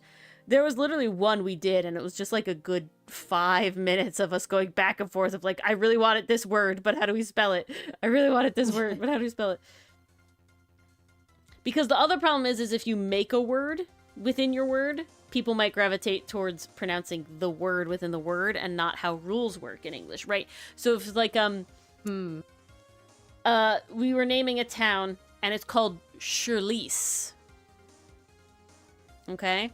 That's how it's pronounced. But a bunch of times we were trying to spell it, it's like, no, that's Shirlice. Yeah, it was right? unfortunate and it was just that like, the LICE was screwing us over. It really made, because even if the rules of English... You wanted to read it as Shirlight. Yeah, even if the rules of English would not make it work that way, your brain is immediately going, I recognize the word lice in this word, so I'm going to pronounce that word the way of the word that I know. And we did manage to end up, because brains look for shortcuts. Our brains are trying to conserve as much energy as possible, so if there is a task, it will look for the quickest way to complete it. One of those is pattern recognition. If you recognize a word within a word, you will pick up on said word, especially if you are used to pronouncing it way. Yep. Jill Chuck was right. English is so limited. The common language doesn't have enough curse words! Yeah, okay. God. It started at 11:31, and when we were done figuring it out, 11:40. It took us 9 minutes to figure out how to spell this fucking one, and we figured it out. Yeah, we did eventually figure it out, and we are happy with it. But that took some doing. But other versions of it would have been read Shirless, Shirley's, Charles, Shirley's, and then other times we're having a time. Yeah, Shirley's, a lot of Shirley's, Shirlice with a Y. I thought the Y would save it. I think that was one of my contributions. No, that was mine. I don't mine. know why I thought the Y would. No, the ones you did, you liked adding. What was my contribution? So I went Shirless, Shurlys, Shirless, but that's not how you pronounce it. It's Shirlise, right? And then so you did Shirless with an I instead of an S, and you're like, eh. And then you did Shirley's, but you get, I think autocorrect made you apostrophe S, so it's like, I'm at Shirley's, and then it was like Shirley's, Leas, and then you did one with a CH. I didn't even notice that. And you're like, Churles. That's very much how everyone would pronounce it. And then Shirley's with a Z. And then I did Shirlise, but lease is spelt like you lease a house, and we just didn't like how it looked. It looked bad. Ugly. It looked bad. And it looked then, really bad. And then you did Shirlies is I think how I would say that, because it's Liez, Shirlies. Yeah, that's definitely Shirlies. Or Shirley's, which is not correct either. I made a jokey one that was spelt, you know, completely wrong, like completely not English with like letters from other languages as just a funny thing. Yeah, you got to Shirleys, L-E-E-S, Shirlease, L-E-E-S-E, again, just an ugly one. God, that's so sad. Finally, we ended up with Shirlece, L-E-C-E. It was the only way. Yes. That took 9 whole It took minutes. 9 minutes. God So, damn. like, yeah. Words can be hard. Totally get it. Totally feel it. But, with that, with that, it is endy time. is So thank you all for coming. Thank you all for joining us in whatever this is. We loved answering your questions, Allie, and anybody else. Thank you so much We for the always questions enjoy. tonight, Allie. That's what makes Comic Corner feel like it's actually Comic Corner. It really being does. Keep it completely coming with the honest. questions, you Keep guys. it coming with the questions on Comic Corner night. I mean, you're also welcome to ask questions on Thursdays as well. Just Fridays, we're usually doing something else. Anytime, Allie. Anytime. We hope you have a lovely hump day, whether it has or has not started yet due to your time zone. We also would love to see you on Thursday for Art Fight, week 4. Because, guys, we're going to actually get holy shit. 5 Art Fight streams this July, which is a wild thing to think about. And not this Art Fight stream, but the next one, the last one. On the very last day of Art Fight, we will be joined by lovely guest Rage Paint Games. Yes. Oh, we're which will so be happy to have her back. Lovely to have her. We had her for a little bit of Art Fight prep before, and we'll get her for the very last day. Yes, Allie, you can do it. Allie, Yes. if I'm being honest, I think you Become gotta an give art yourself knight. more badges than you have. At least with the colors. There's no way. Allie, I'll have to check you've at again. least earned how many badges? You've earned a lot of badges, I'm There's sure. definitely a lot of badges. Oh, shit. Oh, fuck, I got attacked again. Oh, I've been pinged in a comment. Oh. See. Oh my god, he is a frying pan. Good. Look at that. I gotta go check it out. Amazing. Doing my best to comment Oh, this year. lovely. All right. Well, thank you for coming. If you want to see that, I'll be putting that in the Discord. And, yeah. Until Thursday. Good night, you guys. Good night, everybody. See you on Thursday.